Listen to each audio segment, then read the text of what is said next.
Live from the Injured on the Go Just Call Mo studio. It's a blast! It's Orlando's own Tom and Dan. Welcome back to A Corporate Time. The HollerBach 3 are here. How you guys doing? Guys? I think we called them something far more adult last time they were here. We will refrain from doing that. What's going on, guys? How you doing? Yeah, Chef good, Pat, guys. Greg, and Eric are here. So, Chef Pat, we haven't talked to you since you celebrated your 20 years at HollerBach. You brought in True your story. belt. So Yeah, throw that up on the camera real big. So, oh, yeah, you got it around your... It's heavy. It's a real... That is a legitimate, real WWE belt. Like leather and what is it, brass or do you know? I think that it's brass, and my favorite part is they actually got the Tribal Chef logo that Jason made, and then the little commemorative plate with in memory of Yeah, don't say that. What are you doing? What does it say? I can't read.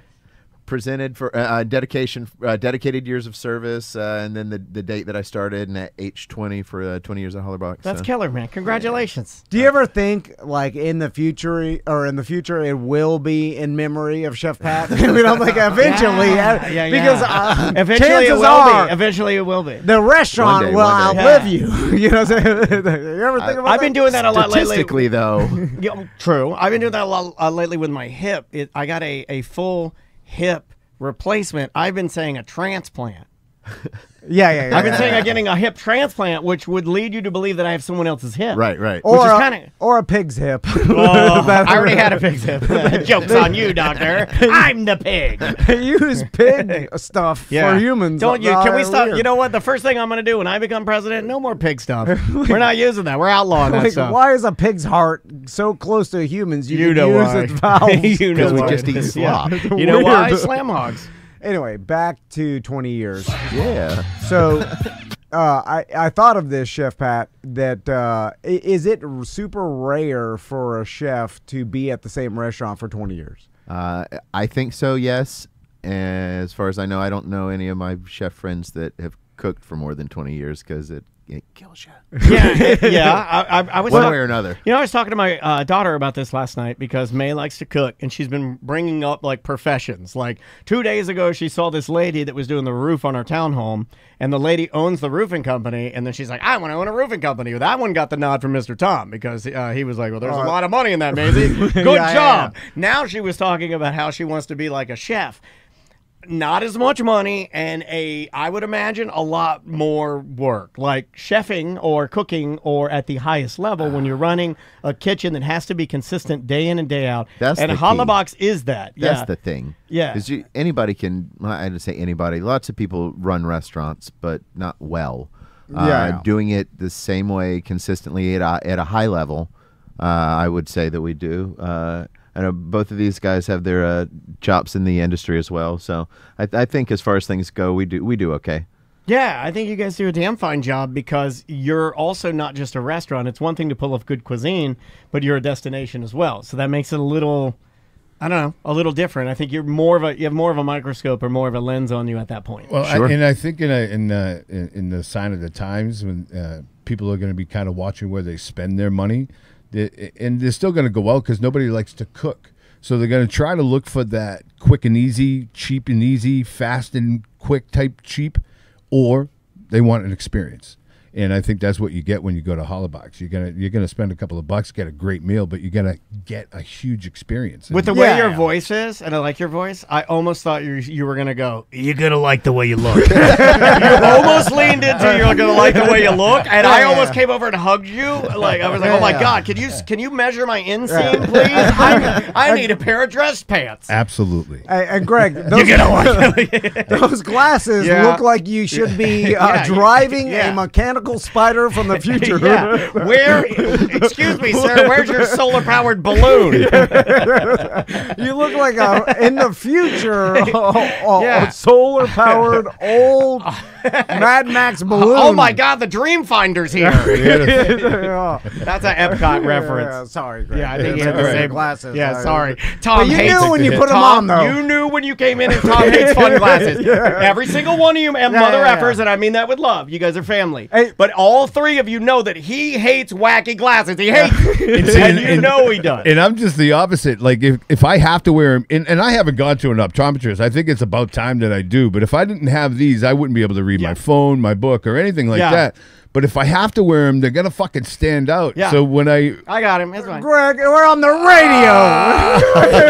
You're a digital man. You know that. Fine. I mean, we're on the radio in the future, so we can. Right now, we're on the internet. Yeah. You're fine. I mean, those are the glasses of a man who curses on the radio. But when I search them out, because I get them all on Amazon, it's almost like it's the same way that I search on my singles pages. I look for oversized female retro glasses. You're gonna get an email about that. Hold on, why are you searching for oversized female? I like big, low confidence glasses. It looks like there should be a 2 and a 7 on the other side of them, like a New Year's Eve. Nothing about wearing these glasses says low confidence. Okay, all right, we did a lot of damage there. Let's repair it by talking about legitimate things. I mean, Greg, when he gets back to the office, he'd be like, we shouldn't advertise anymore. You do have some influence here. But I can't help. That's how bad the glasses are. I can't help myself. Sorry. Even if it could cost me money in the future, I pulled him in. have to mention them. Take them off now. Yeah, it's me. It's like me doxing people with like horrible stories that I know. I can't help myself. I have to yell the real name.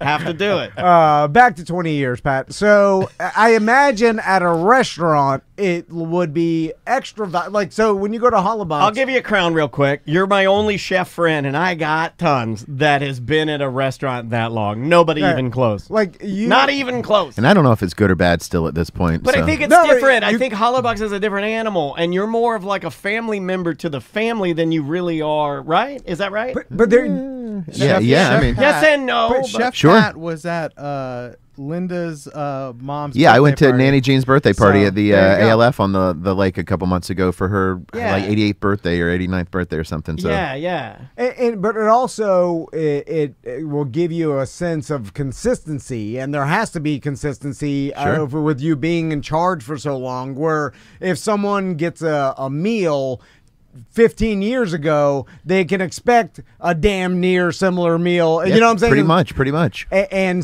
that's important to any restaurant and unique. Because it's important in our business too. The number one thing in podcasting is consistency.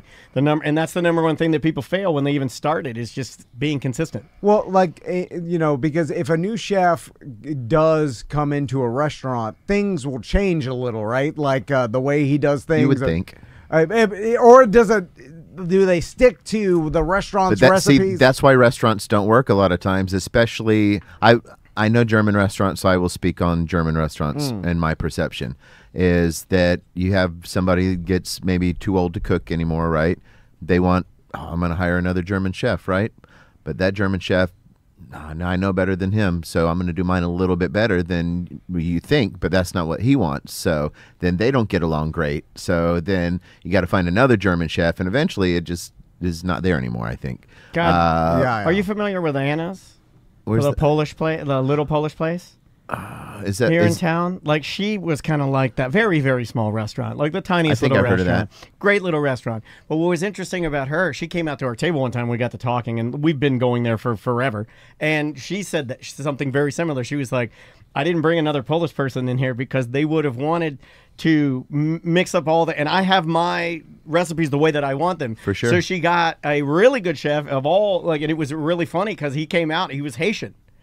And so you had him cooking top tier gołąbkis and like pierogies and the traditional Polish food, but she went with just a really good chef, not somebody from the area. That very few and far between have I had German cooks or chefs in the kitchen. It just it usually doesn't work though that well. I can see that. That's interesting. We have a standard, we have a level, and that's ours. Just like, back to my potato salad thing. Your grandma's potato salad is different than my grandma's potato salad. This is Theo's grandma's potato salad. Like, so that's his beer that he brings in. That's like from this is just how we do it. And from you have his to be area okay with of that. Germany, and so you're going to taste these flavors. Correct. Yeah, I like that. Pat, let's talk about the videos you've been doing on social media, because this gosh, this is why you should follow Which ones? HollerBach. Are we talking OF? Well, no, Chef Pat goes to the market and then teaches you how to cook a traditional German meal, and so it's super valuable to people too. It's like because they can, if they they a German relative, they want to go to the HollerBach market, pick up impress them a little bit. German grocery. And my mom's pastor is very excited about going and picking up a packet of that cream sauce for the salmon that we just did. So yeah, the salmon did look good. So what? I have a problem reading, right? You have Chef Wow, Pat's that's the a first BDM. time he's ever admitted that, and I feel like we've made a huge step today. it's not even a BDM show. Are we I getting feel some like- therapy in here? I feel like today was like the first step of maybe us being free. So I cannot pronounce the names of any of these dishes at all. I can't even come close. There's only one I've ever heard you say multiple times, and it's the ice vine, but that's only because it's all he eats, right? Is the shank of animal leg. But even Giant then, hunk of meat. I like to say pork shank. Let me get the pork shank. So this meal is pronounced. I'm going to try it here. Okay. Karschen. The Kaiserschmarrn, the little Kaiserschmarrn. was it That's the fun little to say. pancake things? Maybe we just Kaiser. Kaiserschmarrn. Okay, Kaiserschmarrn. Kaiserschmarrn. Yeah, All right. It's a German pap smear. kind of. Is Kaiserschmarrn. And what exactly is that? It's like pancake bites. So you pretty much make pancake batter, dough, whatever, and then you put it in a pan. But then before it's all the way cooked, you cut it up into little pieces and scramble it. So then you just have bite-sized pieces of pancake. All This right. guy's been making pancakes since the old Drug of the Bear days. There's a reference for all you old monster listeners out there. Could you make some air quotes German pancake bites? Just for me. This is No. Eric. No, Let me you talk can't. to my editor. Because there are Swedish ones that you turn with the little wooden stick in the proper pan, and those are called like Ebenskables or something. No, you have to say the weird name. Because I don't even know what type. Because when I see this, I'm like, is this chicken? Is this fish? I don't even know what is the pancake bites. I'm so far away. I have no idea. Kaiserschmarrn. Try it. So, well, I know. Yeah. But Say Kaiser and then Schmarn. But the way it's spelled, I look at it, I'm like, I have nothing. Nothing. So Daniel found an article about how to properly, and I don't even know if it's written by a chef. I think it's a Wall Street Journal today. Yeah, there's a big article on the proper way to send back your food. Ooh. Right? We've never talked about that. So I have never done this in my entire life. That's why I picked this out. I've never sent back anything. I will just eat it no matter what. I've probably only done it, like, honestly, as much food, and as a, I guess, a professed foodie, I've probably only done it twice. Maybe once. I've done it a couple of times. Once at a very nice restaurant. Yeah. And that's why, because I want what I paid for. And let me get what I paid for. I mean, paid- literally, if Tom orders something at a restaurant, at any point you can come out and let the pegging begin because he doesn't care. And like, he's like, whatever you gave him is what he gets, and he'll take it and he'll eat it. He'll slosh it down with water if he has to. Now, I will say, if there's like glass in there or a Band-Aid, I'll say like, hey, there's a mistake here. But if it's just the way it's You won't cooked, say what the mistake is. You'll say like No, it's a no. Band-Aid. You'll say there's a mistake here. Depending on how long the hair is, I'll keep going through my meal. Yeah, hair But doesn't like matter. if I order say a nice $42 piece of fish that's supposed to be grilled on your 900-degree oak-fired grill, and you send me out a piece of fish that's been sautéed, I know the difference. Don't try to tell me it's not.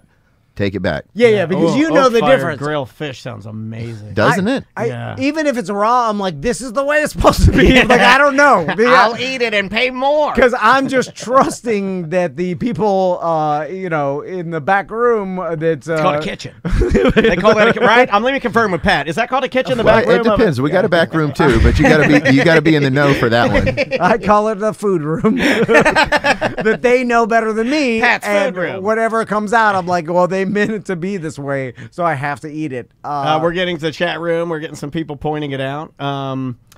Okay, Andrea. Oh, wow, Andrea. Andrea said, we made Maisie eat a sandwich one time, not realizing that they forgot to pull the plastic off of the cheese. It was just a cheese sandwich, and the stoner had just put a piece of like a scrap single on it, and then Maisie's like, this tastes gross. And we're like, you eat your food because citizens, we eat our stuff. Come on. You know, like, Eat the plastic. Yeah, I was like, you eat it. And yeah, that was child abuse, straight child abuse. So before we read what this article says, Chef Pat, what would you suggest people say if they want to send something back? Well, you already hit one, and you're insulted by and it, it's right? important that I want to give us some confidence. We already hit one that is true. It depends on why and what. Chef Pat already got one of the big ones. It said, "Don't assume the restaurant's dirty over a stray hair. It happens." Okay, thank you.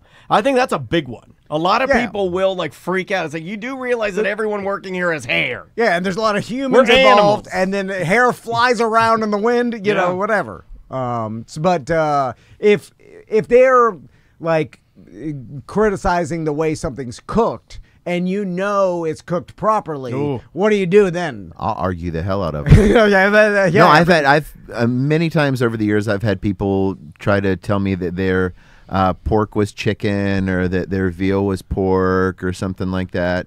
And like is it a different animal? no, well, like they got a pork schnitzel, but our pork is very lean and very juicy, and it's the other white meat, right? So they're like, this is chicken, this isn't pork. I'm like, no, ma'am, I promise you that's pork. Like, even like, not if I lie or whatever, but like, I cooked it myself. Or like, how do you know? I'm like, well, because I've been the chef here for 20 years and I've seen thousands of these go out. I can Do you tell carry by the belt when you say that? I feel like it would carry. I feel like it would carry more weight if you carried the belt. If I have to go to tables now, I might start carrying the belt out just so they know. How just do you for know? confidence. Yeah. You can slap it a little. Yeah. That's how I know. Yeah. Because I got the strap. I got the strap. And I also like people, and I do this all the time, is to say something confidently that you know nothing about. Where it's like, what even gives you the right to say that? Oh, this is definitely chicken. And I'll go make you the same thing over again and bring it out, and it's going to look just like this if you would like. Oh, that's what you'll say. Yeah, 100%. And Yeah. usually they feel like, Has anybody taken you up on it before? Probably, right? Yeah. Like one or two. And you kind of just That's eat fine, that. That's yeah. just restaurants, right? Sure. That's just food service because it's hard. Right. It is a very difficult and then job. I just know that I'm better than you. What do you want to start with? You want to go with do this or don't do this? Okay. Your choice. Let's start with a don't do. Okay. Don't send a dish back just because you changed your mind about what you wanted. I have seen people do this. I have been in parties where people do this. That is a dickhead move. That's the worst kind of person right there. Don't do that. That's a lie. You're lying. You did want that, and then you changed your mind. You did at the time. You lied. What's the window of opportunity? Oh, defending a monster. I like this guy. I want to high five you right now. Because what if you change your mind 5 minutes after you ordered? You should have thought about it beforehand. No, wait. I'll give you Well, one. because I'll if give you you haven't- one. Be an adult. Be an adult. I'll give you one. So Eric's taking our orders, okay? Yeah. And he starts with Greg, and he's going through, and Greg says he wants a chicken schnitzel, but he really, by the time we get to Dan, me, he wants a pork schnitzel. If he can catch him before he leaves the table, I think you can get it changed. Acceptable. Oh yeah, that's acceptable. That's acceptable. Once it's sent through, though, you're like done. you said, you're a dickhead. You're after done. that. Yeah, you are a dickhead if you do that. Well, like how? I think Jim Colbert does that. How quickly do they start the work? Is it as soon as it? Well, you need a camera on it. You need to be able to see it. Wait, Yeah. what if I get back there and like they just put it through? I'm like, oh! Is that how you stop them? You're like, oh! I'm joking. Yeah, It's a change big it. pain as like a server, though. You know, you take the order, you put everything in, and the guy comes up to you, changes the order.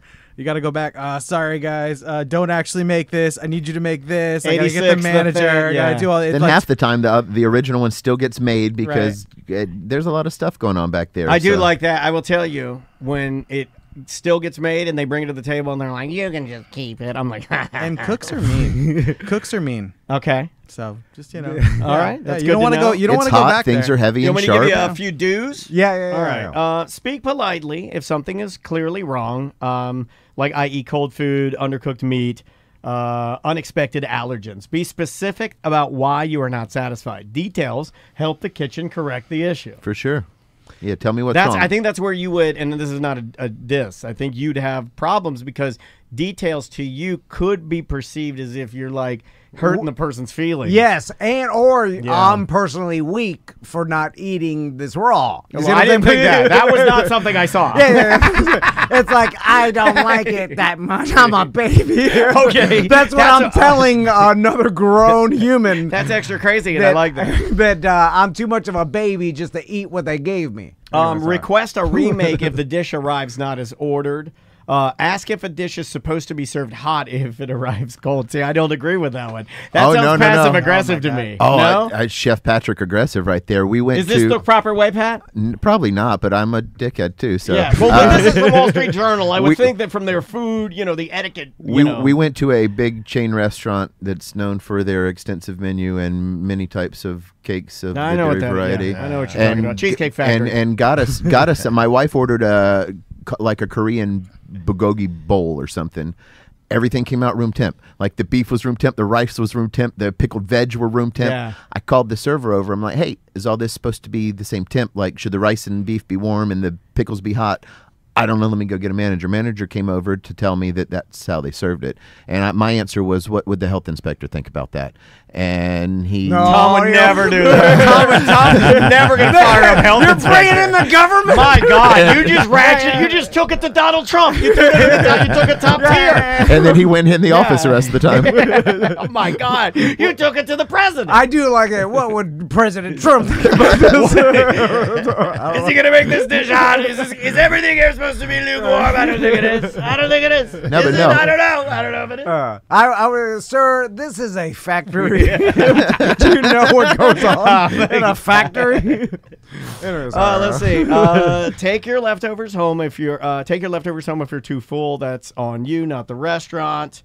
If an unlisted ingredient like cilantro ruins the dish for you, say something, especially if it wasn't on the menu. Hold on, take the leftovers home? What is that? No, if you're not going to eat it, don't waste the to-go box in the bag and my server's time of getting it for you. Correct. Just leave it on the plate. People do that all the time. I see it. People feel bad about leaving food. No, throw it away. We compost. It's good for the environment. Yeah, they ask for the stuff. Like I do this all the time. I knew it. It was coming out of my mouth. Everything we take because your boys didn't eat, and you don't want to look like they didn't eat, so you get the to-go boxes, you box it up, and then you I left it on the table. Because if you don't eat it, and the server, everybody's like, "Oh, you don't like it? What's wrong with that?" That's this? not how it works. You're wasting everybody's time. Your emotions are on the outside. You have outside emotions. So I take it, even though I walk around as I throw this away. But I make them pack it up because I make it. You make them pack it? No, dude. No. If you pack it up and leave it there, I'll give you a little bit of a pass. No. They bring chase you down with it, sir. Oh my God! I would pay anything to have Chef Pat versus Tom at a one-night restaurant where Pat's chasing you down with leftovers. You're running to your truck. Because if I don't eat it, they feel sad. You see what I'm saying? Chef Pat feels sad. They all feel sad. I only feel sad if you don't like it, and the server should know if they see like more than should be left on a plate. Hey, did you not like this or something like that? Yeah. I want to make Chef Pat feel sad. So that doesn't work like that. Here's a big one. Even if I'm not even going to eat it, we're just like, let's just take it, leave it in the car. I love that you think this is where up the car in the morning. This is where his ego explodes. He thinks that at any restaurant he goes to, people get back there and they look at his plate and they're like, "Oh man, he didn't like my food." I make each server stop before they get to the dish pit, and I have a checklist with the tables. Say, nope. I will force eat my son's food so to not hurt the feelings of the restaurant. See, I just do that to not waste my damn money because it's so expensive. True. That's the part that I would get so mad. Yeah. This is a big one. I think Pat will agree. Don't ask for substitutions or changes to a dish that is clearly presented as a, quote, chef-driven or fixed-style cuisine. That part. So explain that to me.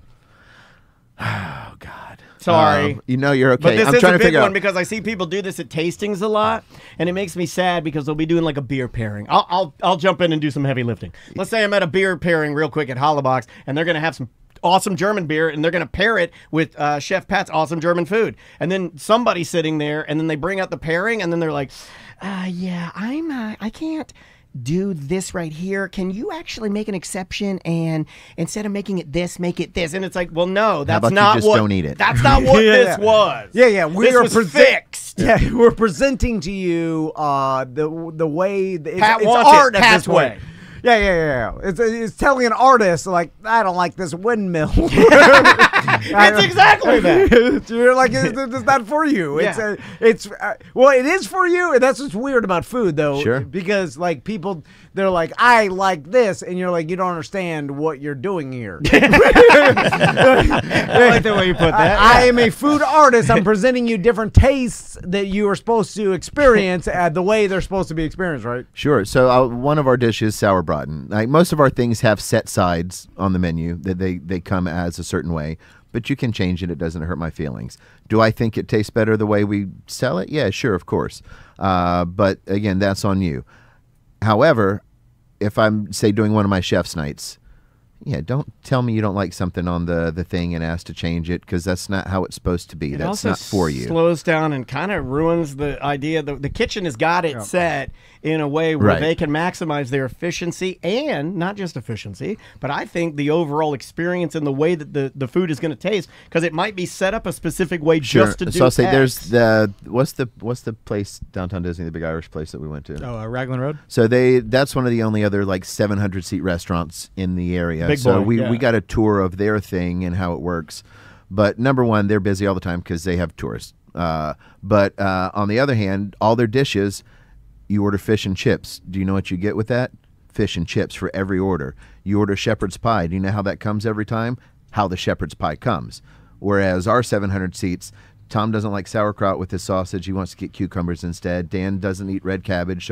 So we have to stop at every plate that gets plated for the most part and look at the sides to plate it. And that's what takes time up. And the server's having to put in those sides to the computer. That's what takes the time And this up. isn't a diss. It's just, No. This is a little That's more. just real. This is more custom. Like Sure. this is a little more of your family. Sure. Restaurant. So if you come into my restaurant, look at the menu, know exactly what you want, order it, how it comes off the menu, you're going to get it quicker, even by 30 seconds or a minute. Just literally the time that it takes for the server to do it and the cook to read it is a difference. And you got to think over 700 guests, how incrementally that just stacks up over the end of the night. So That The makes last sense, one yeah. that apparently is a big problem. I didn't know. You can, and this is the final one. You guys can weigh in, Eric, and maybe he knows about this one. Don't try to remove something from the bill because you filled up on bread. If you ordered it, you pay for it. And I was like, wow, that's a thing where people come in, they over order, and then they're like, well, we didn't necessarily need that or anything, and then they try I'm too to full to eat this. that I is don't care. apparently I don't dine out enough to have seen this epidemic of people doing this. Is that a thing? I mean, most of the people that I go with, getting filled up on bread isn't a thing. We all just like food too much. Yeah. So when I go out to eat, but no, usually people know, like especially at HollerBach, our portion sizes are giant. So a to-go box is not out of the question for sure. So it's kind of expected. So, guys, we appreciate you guys coming in. Anything else that we want to hit? Yeah, let's at plug HollerBach? plug some food things. truck Sunday. Greg Runge will be out doing walk-in tacos. Oh, you're doing the little bags and you put all the stuff in it? Oh, and- yeah. Oh, those are great. Or bring your own bag or whatever you want, and Greg will put stuff on top of it. Bring your own bag. Eric did hot fries last time. It was amazing. Wait a minute, so my daughter can roll up there with some of her like Some favorite. Takis or- oh yeah. Actually, sure. I don't care what you bring. I'll put it on top of it. So Okay, it's, all right. It's a I'm a gonna dirt- bring my dead mom's panties. I'm gonna bring my dead mom's panties. We put it in my shoe, Greg. Yeah. we're in, yeah, for $5. So it's so for $7 you get a Doritos bag with all the good taco stuff, all the good fillings. But if you bring your own bag, or again like fries from your favorite spot or whatever, $5 a scoop.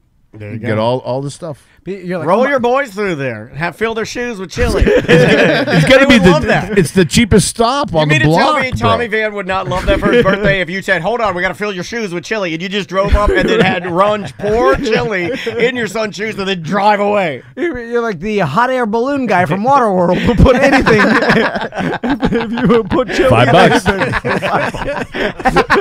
$5 a scoop. You baby. might get some of our listeners that ride by and want their shoes filled. Yeah, I would love to see the Oh, craziest my thing that God. you bring. Yeah, bring something funny. That's this Sunday. Yeah. The food trucks. Yeah, on May the 4th. Yep. It's There for you the go. Cinco de Mayo food truck. Ah, that's Awesome. awesome. Awesome. And come through HollerBach and stick your face in the back and say what's up to Mike B sometime. Yeah, we need to talk about that a little bit too. Yeah, the bee is there. The mustache is coming back. Yeah, man. That's He's awesome. there. We're also getting new pens, so make sure to ask for a Ooh, Tom and Dan so many pen. people have been asking about Yeah, that. we just ordered. Thank you to Eric Pabone for making some new German art for our pens. Yeah, but man. just swing by HollerBach and ask for a Tom and Dan pen, and Please do. And then see if Chef Pat's working, because he always likes seeing other BDMs and Tom and Yeah, I Dan. saw like listeners. 3 or 4 people post on the same day that they were there, and I was there, and nobody said a word to me, and that's what disappoints Chef Pat. Yeah, It you seems gotta like say you're hi. bothered. Like you're like this guy's working. It's not like I can't. He can't just leave the. Yeah, but you the are food bothering, room but he to likes go- it. He likes being bothered. That's part of my job I is to know. look bothered while I go talk to guests, Yeah. even though I really do like it. I mean, well, I mean, like to finish. I mean, that is part of your job, right? Talking to 100%, guests. Yeah, I 100%. mean, like that's a big. I've got chefs that run the kitchen for the most part, so that literally is what I would rather be doing is Yeah. talking to people. So say what's up, guys. Like I'm the face of Tom and Dan. I mean, you're not. You're all behind the scenes, but you're so grumpy and weird. But me, people are like, "Oh, we love this little guy. He's dancing all around. Look at his crazy beard. Oh, look at his limp."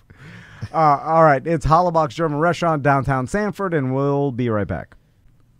Welcome to A Corporate Time with Tom and Dan. I'm Tom. I am Dan. We are live on Twitch and YouTube, and you can be with us as well. Just search for @Tom and Dan Live on Twitch or YouTube. We got some brand new merch at tomandan.com. We got a new T-shirt, Yeah. and maybe some BDM shirts. We had a couple leftovers we're selling. Anyway, go to tomandan.com and you can get your merch there. I'm going to foreshadow a horrible argument that we will be having in the next couple of weeks.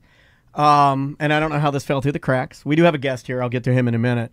Our very good friend, some would say family member of the show, some say the third member of Tom and Dan, Tuttle, did not receive a Tuttle shirt. He did not get one, and now they are all gone. Didn't we order? You ordered extra for him, I right? thought I ordered him one, and maybe I didn't. Okay. And Okay. It's possible. It's possible in the way that we do things. I I don't mean to even lump you in there. In the way that I do things, it is completely possible. I won't even saddle you with that. I'll put this on me. It is very possible that I was having hip surgery. It's very possible that in that time that I did not set aside a shirt for Tuttle, even though his likeness is on the shirt. Yeah. And they're all I think gone. I told him, I was like, we set aside a shirt. Daniel got Yeah. you an extra one. You lied. Yeah, then, 'cause I you don't- told I me don't that. know. I think I did tell you that. You're like, I got lied. Tuttle an extra I lied one. to you. And I lied to I was you. like, okay, that's good. That was a bold-faced lie. But I does lied he to you. need the shirt to show that he has a big old T when we all know he's got the big old T? Yeah. Well, no. Well, it's okay. Well, anyway, we'll get to it. I seen it. He just texted me and he said, "Hey, where's my shirt?" And I texted him, "Hey, let me check with Eric." And then Eric said, "We don't have any." And then I just kind of left it alone. And then I've seen him grow increasingly maybe a little snappier on the BDM page here and there. And that's just his, that's just his. Yeah. Every time there's a knock at the door, I'm like, oh, Tuttle is going to gun us down. Yeah, he's gonna gun us down. I mean, I don't think that much about it. It No. just it goes through my head. Once a day. A little bit. It's a Once a day more than fast. 0% chance. Yeah. Hey, everybody. Kenny's here. Heyo. Oh, my thing's not working. I was going to give you a blast. There we go. Oh, God. Feedback. This studio is on ground level, not 21 feet in the air. That's a little warm-up joke for you. A little warm-up joke. So, what do you want to talk about today? Twitch.tv/Tom and Dan Live. There you go. So this was it kind of reminded me of what, you guys say we're just bad at business or whatever. And this was an actual story happening out in England. So I think British Richard will probably correct me on a lot of the details there, but it was a very Michael Scott moment. So to set the scene, there is a store there in the 80s. It was called Ratner's, and it was a jewelry store, but it was like a discount jewelry store. And when I say discount jewelry, I mean like it's glass. It's not actual diamonds. And they would basically... Like costume jewelry. Exactly. Okay. But they would be like, hey, why go to the fancy jewelry shop, pay $300 for a pair of diamond earrings when for $2 you can get glass earrings that look exactly the same? That's what I told my wife. It's the Chad Ochocinco, Yes. where it's like, Yeah. but he was catering to people who were like, yeah, I just want to wear it. Now, he knew, and like everyone knew, it kind of had the reputation that you wear the earrings once, they're going to fall apart. Like it's basically like a one-time only kind of thing. And any jewelry that you get from the store Ratner's So is it's like a Tom and Dan t-shirt. yeah, pretty much. Yeah, very cheap, whatever. Excellent. But he became, the guy's name is Gerald Ratner, and he's the owner of it. I thought you were going to say his name was Jared. And then I was going to be like, what are the odds? That's like a jewelry name. I like that he's named, his actual name is the name of the place. He became stupid rich, like private jets, private chauffeurs, helicopters in England. Like for selling costume jewelry? But like, because he ended up getting like 50% of the jewelry market in England. Because the Brits are cheap. He was very Carnival Barker like, where he was like, oh my god, 90% off sale. You gotta buy this gold necklace now, even though it's maybe like 1% gold and the rest is just like aluminum or whatever. And he would do that, and then his stores were very much like giant mega marts of jewelry that were stupidly cheap. Okay. So it was huge. Stock prices through the roof. He was living the life. So they invited him. They're like, hey, you're really rich. We're going to invite you to this business conference in England. This was like 6 years after, he had made This is Tom's dream for somebody to come up here and be, hey, you're really rich. We're going to invite you to this business conference. You'd be like, and you're going to give the keynote, to all these other businessmen. You know how insulted I am every day that no one invites me to any business conference whatsoever. Do you know no one's even asked me about business ever. No one. I think about this laying in bed at night. I do think about this, and this is not a joke. They ask Daniel all the time about audio, computers. But you and I are every day. It happened the other day. Not one business question. I'm going to say something. I don't want you to get mad or punch me just out of reaction. This is not looked upon as a successful business. I'm sorry. But Good day. It is not. We've been in business for a decade. I know, 10 but years. people don't look at this and think that you and I are businessmen. And we own a small business that is our full-time job. But I guarantee you, if I ask, like, we're not millionaires, but we made a living. Nobody we know, even the people that we care about, think that we are they don't know how this is happening. The typewriter repair shop on Mills has also been around for really long, but I don't think anyone thinks that they're our wives. Well, they're paying the rent, Kenny, and they're there. They're open. We're open. Nobody knows how this is even happening. And that guy finally did sell. He did finally sell. I think he died. If you're open, you're successful. That's all I'm saying. Especially after enough time. After 10 years, if you're open, success. Can we all? No one will ever say that. No. It has to be true. No. They look at us and they're like, I don't know about these guys. I don't know about these guys. Yeah. I'm sorry. Go ahead. So this guy sucked at public speaking. He was nervous. He hated it. He had no idea what to do. So he pulled the Michael Scott, where someone told him, hey, crack some jokes at yourself. I think that's gonna make the crowd appreciate it. So he gives up the speech. And he goes up there, and one of the jokes he tells is, a lot of people wonder, hey, how does Ratner sell jewelry so cheap? And I always say it's because we sell total crap. And the crowd's like, because, it's all businessmen or whatever. How cheap is it? And then he did another thing. It's like, you can buy a pair of earrings for less than a tuna fish sandwich. And I can guarantee that tuna fish sandwich will last a lot longer than our jewelry. Okay, yeah. So self-deprecating humor. End of the conference, like the businessmen, they're like, they're cheering. He's applauding. Well, their customers didn't think it was that funny, because basically the guy was insulting. He's saying it is jewelry we're wearing his crap. Exactly, because he was basically implying that, if you shop at our store, you're a dum-dum who wants cheap crap, and we whatever. We're gonna do this to our listeners. We're the Ratners of radio. Yeah. So like the next day. So this was like in the early '90s. So the newspapers printed the speech or whatever, and a bunch of customers. That makes me little Ratner. They took all their jewelry and tried to return it back. They're like, how dare you insult us? And it was two-part. One, insulting the customers for like, look how cheap our crap is. You're buying it, ha, ha, ha. And then the second one, because all of the rich businessmen were laughing at it, it was like, oh, you guys clearly don't understand why we're buying it. You just think we're buying it because we're dumb. They gave up the punchline. Yeah, exactly. Yeah. So the Gerald Ratner, he was like, so that's ain't good. So he started more self-deprecating humor. He started selling T-shirts and hats that say, we sell total crap, like making fun of his own speech. He leaned in. We're going to have to do that. Eric, if you're listening, we need some shirts printed. Tom and Dan, the Ratners of radio. So you're listening to Total Crap, and you know it. Their stock price dropped like £500 million in just a couple months. Oh, man. I wish my wife would do that. Hey! Ratners of radio. So Print the T-shirt. in irony, he was like, "Uh-oh, I need to stop being the face of Ratner's," because he was like always the main dude. So he hired a This new. is the greatest story you've ever brought to us. He hired a new chairman, and the first thing that the chairman did was fire the guy. He fired Ratner's from his own company. He was like, "Nah, you got to get out. Sorry, You got to do that. They're doing Bye-bye. that with Doge right now. You got to do it. Sometimes you got to get the cancer out of it. Get him out of here. So I don't know like what the current status is. I think they're still around and they've slowly, kind of built back up and repositioned. But it's now become in the British lexicon, like when someone makes a business mistake, they call it a Ratner moment. So that's how fantastic. impactful it is. So and literally one speech, the dude went from like multi-bajillionaire to just completely tanking his business, all because he made a couple of cracks at his own company. I love that. That's got to be the worst because let's say in any other scenario, like your company gets devalued by half, right? And most of the time, it's because of something you can't control, the economy. Like some new technology, Yeah.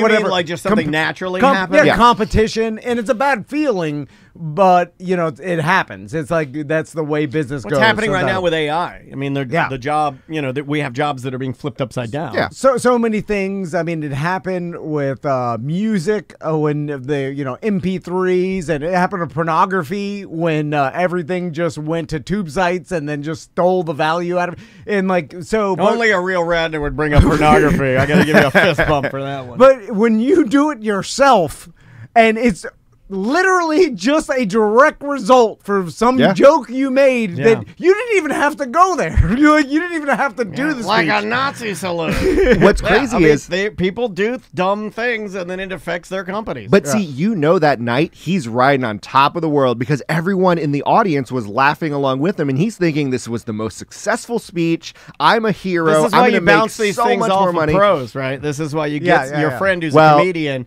and you got to bounce some things off of him. Supposedly, that was the advice he got was from like a professional public speaker who told him to do that. Some old comedian. There was Fatty Arbuckle.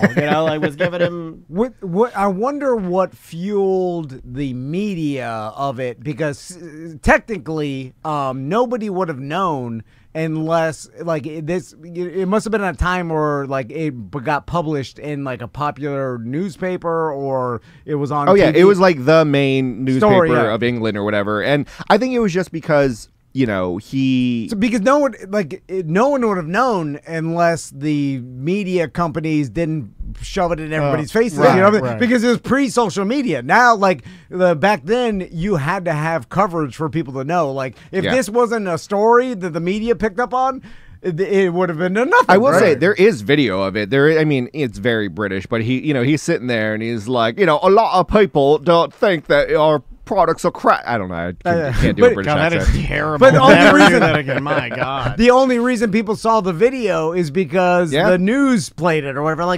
Because the pre-social media, you needed someone to present it. So it's really the media companies caused his own destruction. Check this out. This is a story. This is it's gonna be so British. Let me see if I can get the sound on this to work. Here, hold on. And it's honestly the way they portrayed it. He destroyed it, comparing his products to rubbish. He said a pair of earrings were cheaper than a prawn sandwich and wouldn't last as long. The speech bombed and his company nearly collapsed, though it wasn't the end of his business career. We can speak to Mr. Ratner now. Good afternoon to you. Yeah, go ahead. The speech didn't bomb, though, right? People were laughing. Well, in the crowd, it didn't bomb, but to the rest of society and his customers, it bombed. Hold on. Well, she's misrepresenting the speech because it killed. And that's the reason that everybody's so mad. He knew his audience. Yeah. Listen. So it didn't bomb. The people the other outside, millionaires who don't shop at his stores, they loved it. And it's kind of unfair to Ratner because if you really ask them that, outside of his regular business, I'm sure he'd say it's not as high quality as actual gold, but he believes in his business probably. He was trying to make jokes. Couldn't he be defrauding them though? You're arguing as if there's no possible way that a man could make inferior jewelry that he knows. No, he knew it was inferior, He's and I think misrepresenting. it was one of those But like the customers knew, like they Yeah, didn't, it was they a didn't say don't- this is 24 well, they know karat. it's a value. It was a don't talk about it scenario. I think because again, it was the It's example. like IKEA furniture. It's like, okay, you have a quote unquote diamond earring. Well, the customer knows it's glass. They're calling it glass, but I think they're calling it like, oh, this is a diamond style earring. You know what I Yes, mean? yeah, And yeah, the yeah. customers know that it's not actual diamonds. That's why they're able to get it for a couple bucks. But but it's the marketing, it's the fact that like you could buy something that looks quality and it's not Yeah. for super cheap. And but anyway, yeah, him making a joke about it would be like the who's the head of IKEA? Ingvard. Ingvard. Ingvard IKEA. Yeah, I forget his last name. If Ingvard was heard talking about how he makes sub-quality stuff that morons buy, and it's all like a particle board that will fall apart, right. you know, I'm like, he's Or like, swell up with water. I bring it up because you guys do insult your listeners like a lot, Yeah, and just yeah. say they're really dumb for listening to this That's show. our favorite thing. let's hear what Ratner says. He's How so would rich. Ratner do a Yeah, podcast? let's check in with Radner for a second. So just to wrap it up, Gerald, I wonder if we can go back 30 years ago, pre this infamous now Albert Hall speech. What the world of Gerald Ratner was like at that time? Well, we just announced profits of 125 million the day before. In fact, we were the going day for 200 million in that And year. that was in like the 90s or the late 80s, early 90s too. That's So a stinger, that's man. a lot of money. Yeah, that's profits. I didn't realize it was that much. That's yeah, a lot. no, dude. Again, when your value tanks half a bill, that means you're worth like a hell of a lot. Why are these people listening to this crap? Enjoy I your mean, weekend. no, I'm sorry. We will be right back. Welcome back to A Corporate Time. Kenny Samsel's here. Hey, good to see you, buddy. So this has been making the rounds about obviously Jeff Ulbricht's son and the prank call against Shedeur Sanders, and then he just got fined. The Falcons got fined. Let me make a $250. statement as an Atlanta Falcons fan. Yeah. Let me just make a blanket statement. Stop emailing me or texting me. I don't care about this. In fact, I like this because I dislike Shedeur. So this whole thing to me, I'm pro Falcon and I'm pro prank call, and nothing is going to change that. And I don't care. The thing So that did him don't- in was the fact it was ego, because had the kid just not recorded himself doing the prank Yes. call with his buddy, Yes. no one would have ever known. Like we would still know about it because obviously Shedeur Sanders, but no one would have known it was tied to the Falcons had the kid not tried to film himself. But that's what it's all about. Yeah. That's Yeah. where we live in a society. You got to film yourself. Yeah. And that start like even Filming yourself gets so many people into trouble because everybody's chasing that fame. Yeah. And also, this is like misguided fame. The idea that this 21-year-old, because stop calling him a kid too, that this 21-year-old man is so stupid to think that that could get released and people just be like, he's awesome, great job, and with no repercussions. That's so short-sighted, it makes me question your level of intelligence. Well, it's, Right? it's definitely one of those. I guarantee he's Yes. telling people, hey, my dad's the defensive coordinator of the Falcons, and look at all this access I have. And people are like, okay, so he needed to prove it. He goes, oh, I'll show you. I'll yoink these My mom did superstars' that. phone numbers. My mom lied to all the kids in the neighborhood and said she had an elephant in her basement. And then they all showed up at her house, and they all went down in the basement. There was no elephant, and they all hated her for life, and she cried. Can't do that. You can't tell people. Your mom you should gotta have know doubled down and be like, he escaped. You can't tell people the stuff. You can't lie. But Daniel's right. The fact that he recorded it and released it publicly It's so short-sighted. without thinking there'd be any repercussions whatsoever, and just for the fact that of like, oh, someone's gonna say, how did he get this number? Yeah. And link it to my dad. I'm his son. They know I like my last name is on my social media. Yeah, like, and He's a dumb kid, right? Yeah, Like this- super dumb kid. Yeah, he's got to be a dumb kid. Maybe it's naive. He's 21. He's in college. Like, you know, I how would've dumb can you been- be? Yeah, but is it a Billy Madison scenario where it's just like your dad has been rich because he's been a coach Yeah, and yeah. successful for a while? He just grew up without any real, like... I think we all know that's the truth, right? I think we all know that's the case. we don't want to say that, but I think we all know that this kid has been able to have like probably a pretty cushy. My dad's a defensive coordinator in the NFL. Yeah, he's been life. rich. His dad's a multi-millionaire. And this is par for the course. But it is weird to me because, like, I don't think your economic level makes you not think about things that you actively should be, like risks that you should actively be weighing when you do things. Yeah.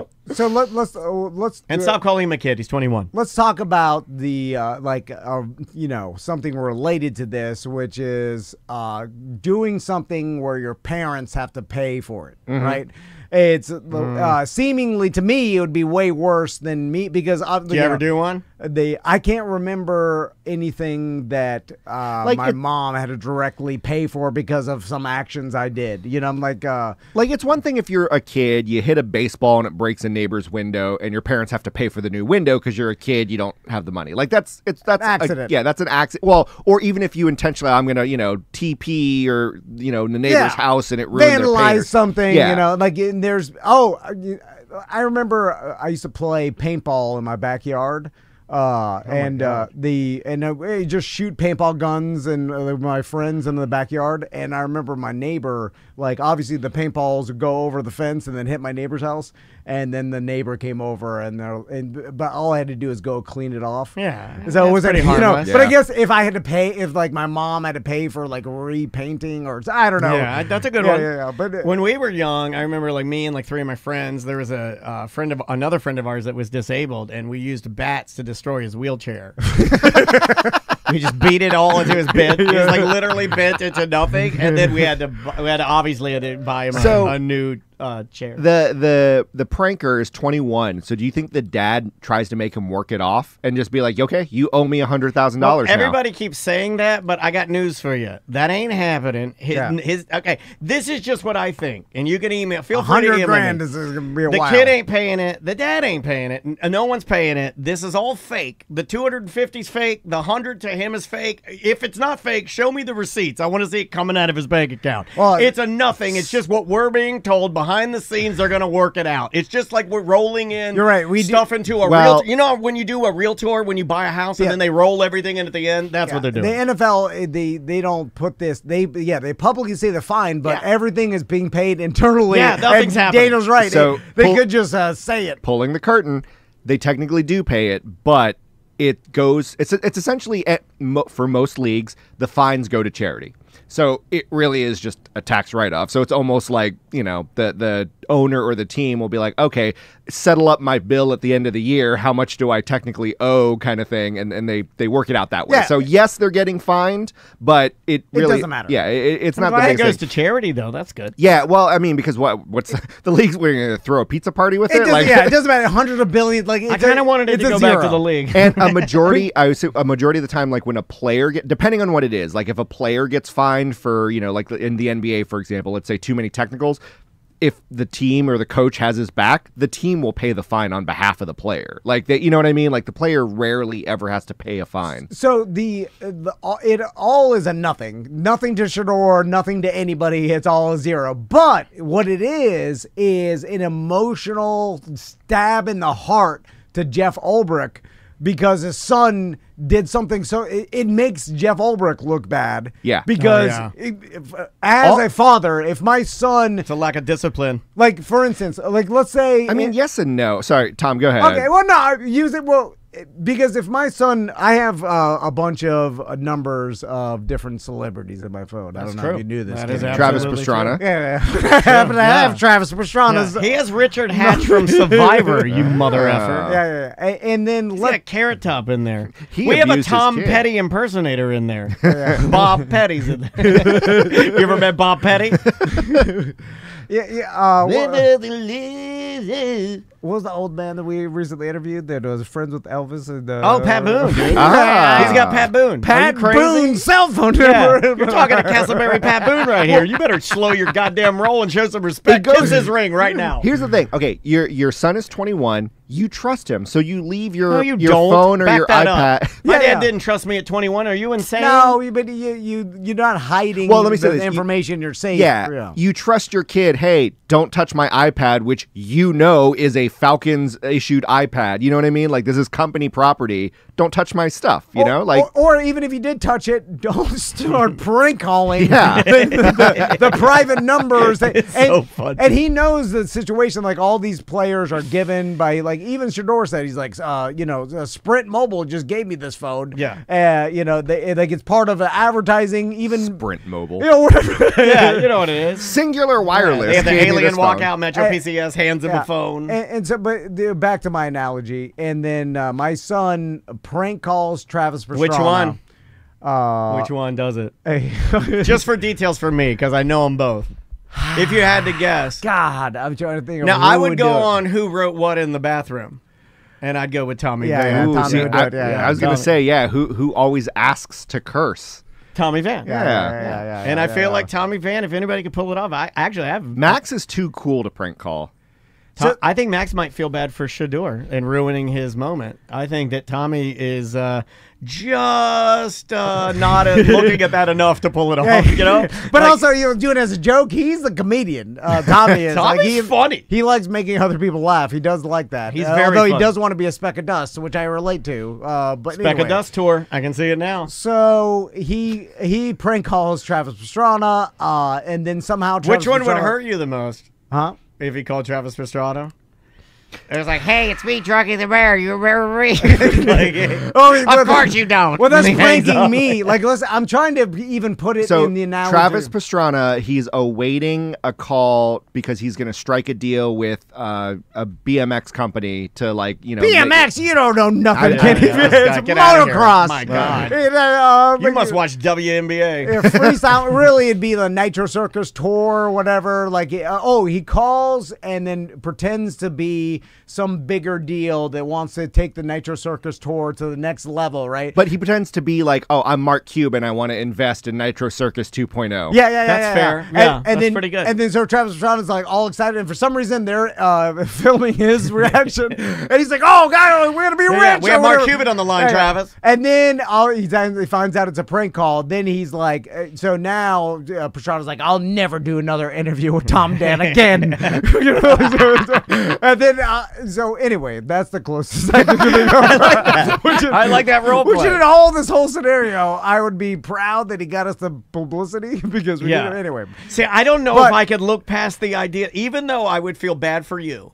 I would be so happy for Tommy, and I would be very happy. And then for the let's- show. And then, but let's say the publicist, like, I'm not giving you any more interviews from these celebrities. It would just negatively affect me. I would be. That has happened before when we were on the Monsters. That happened where we would have publicists that would ask us to do things, and then we'd go off script or something accidental would happen. Take enough time And and then start clicking the phone. And then they'd I love say, that. like, guys, we're done.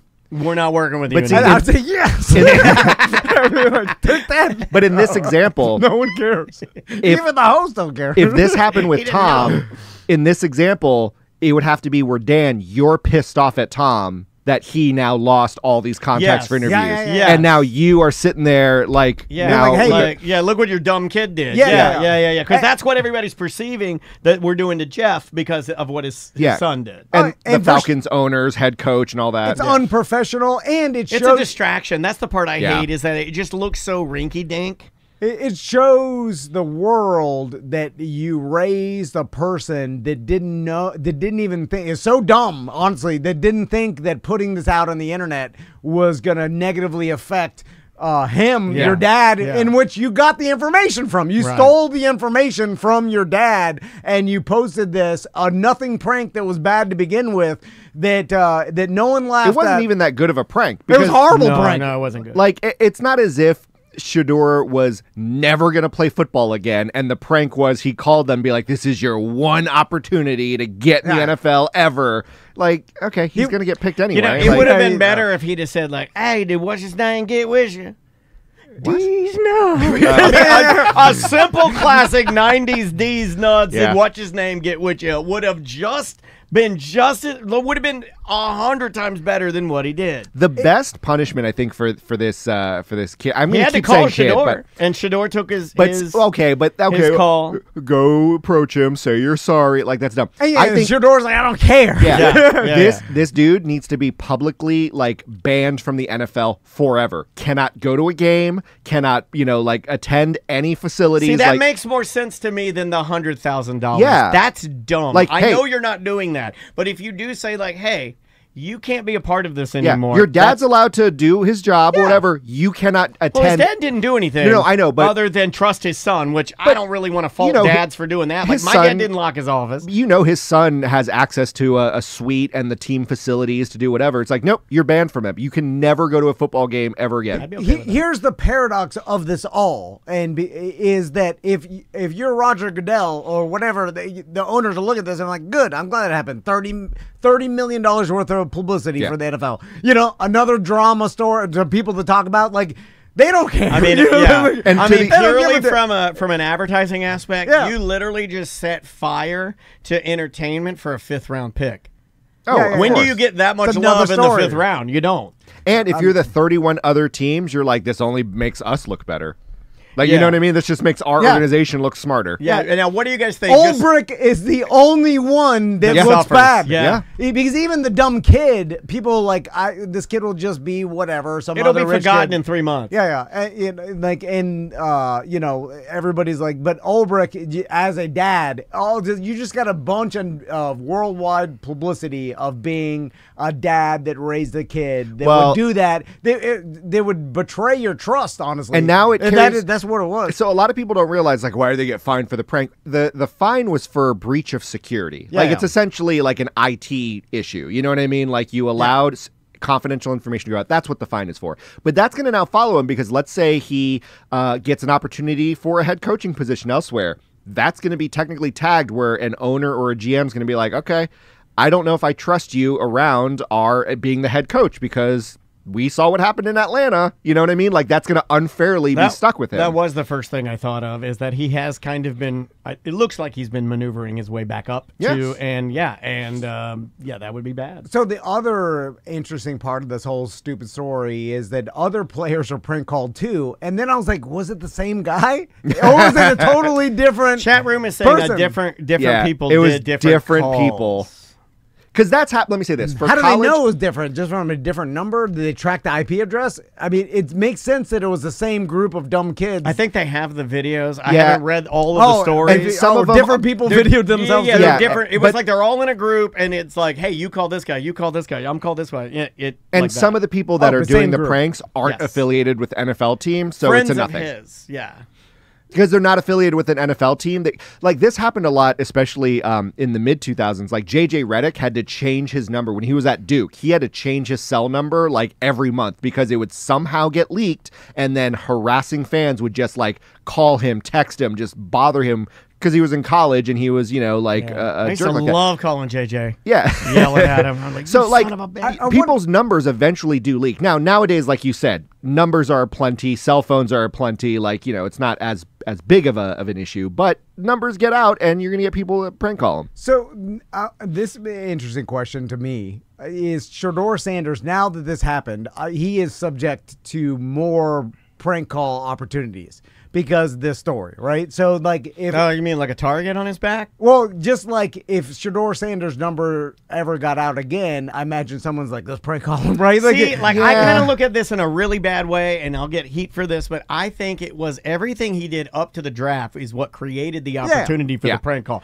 All of the whole draft room, all of that. The reason His he got cockiness, pranked is that. yeah, right. yeah. And so, yes, now that they got through and they got one, it is somebody needs to come through and finish the job. Although, but Right? We need a good one. They pranked Abdul Carter, and he just seems like a normal football player. Yeah. It's like he wasn't cocky. I wouldn't have done that. But I think with I wouldn't Shador, have done though, that. like, okay, let's say you prank him again, but you're not going to get it on camera. Like, Shador's not going to, like, get on camera every single incoming phone call that he's anticipating. Yeah, of course. So yeah. who cares at this point? So, but that leads me to how do, like, someone like Shador Sanders protect their cell phone number so they could use it like a regular person? The only this is just wild speculation. They could potentially do like those Google numbers where it's affiliated with your real number, but anytime it goes out or you're giving it to someone, it's technically like a masked number. So you have a whole bunch out there, and at any time you can just like give it. You know what I mean? It's almost like a VPN, but for your phone number. Okay, it kind of switches your number each time that you make an or outgoing call if I give it to you and you use it to call me or whatever, like, and you give it out to someone, I could always just like cancel it and now choose a new number. A lot of business protect people it. use this for side pieces.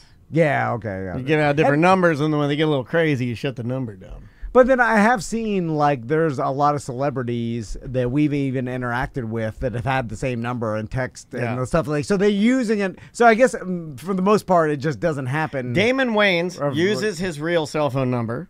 Edwin McCain uses his real cell phone number because it says his name when he calls. Yeah, all the comedians and stuff, and it's just like almost all of because them. Everybody's kind of cool. Like, Well, what also benefit does prank a calls aren't aplenty. You know what I mean? And who cares? And I think I'm bringing them back this year, though. 2025 coming back. now. Let me say this: an unintended side effect. So this, you see all this 250,000, 100,000 fines. Will that prevent people from doing prank calls in the future? Like, not all prank calls, but I'm saying, like, some dumb 21-year-old's like, ooh, that, so-and-so got fined 100,000. I don't want to get in trouble. Yeah, I think it'll stop it. Yeah, within the NFL, I think that's done. That won't happen again. Well, that's Falcons. We own that. How you got the number, right? If you were just like someone left it out on their desk and you were the a cleaning crew that night and you saw you know what I'm saying, then you take a picture of it and then you use it like it's then they have no way to track how you got it.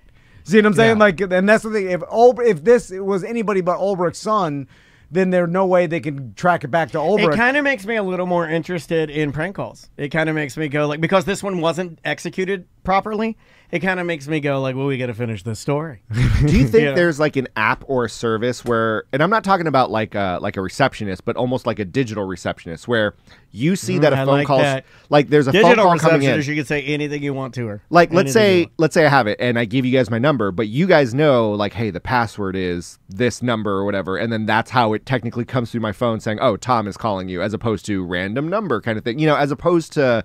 I'm just trying to think, like, is there a way to screen or filter if you give people your cell number? I think super A-list celebrities use a person, like their assistant or publicist. That's why they always go through a person. You know what I'm saying? You can't call them directly. Like, this is a prank call, and then they hang up on it. They're like, oh, Shador's right here. Yeah, but at the same time, too, you have to realize, like, well, if I'm a super rich celebrity and my wife is calling me, my wife shouldn't have to go through a service. You know what I mean? Like, so there has to be some direct connection. Speak for yourself. Yeah, I'm going to make my wife go through the service. Brad Pitt has a cell phone number that his whoever his kid, someone just called Brad Pitt. I highly doubt his kids have his cell phone number. I'm like, bad choice, because I don't think his kids are too happy. That's the most famous A-list celebrity I can think of. Chet Hanks has Tom Hanks' cell phone number. Brad Pitt does not text his kids. They hate him. Like Obama has a cell phone number, right? Obama. I heard how you said his name. I heard how you said it. That's the only way I can say it. Yeah, Michelle is able to easily like call him anytime she wants without having to go through. Can you imagine prank calling Obama when he becomes president? Well, if Obama's number got out on the internet, he'd have to change it. Yeah, but I guess you're right. It probably has some sort of phone that just can. I don't know. Wouldn't it be awesome if Obama had an Obama phone? Tell me how cool that would be. What if he had a custom number and it was like 407 Obama? I would love I don't know if that's enough digits. That would be pretty cool. I've always loved vanity numbers. We have one.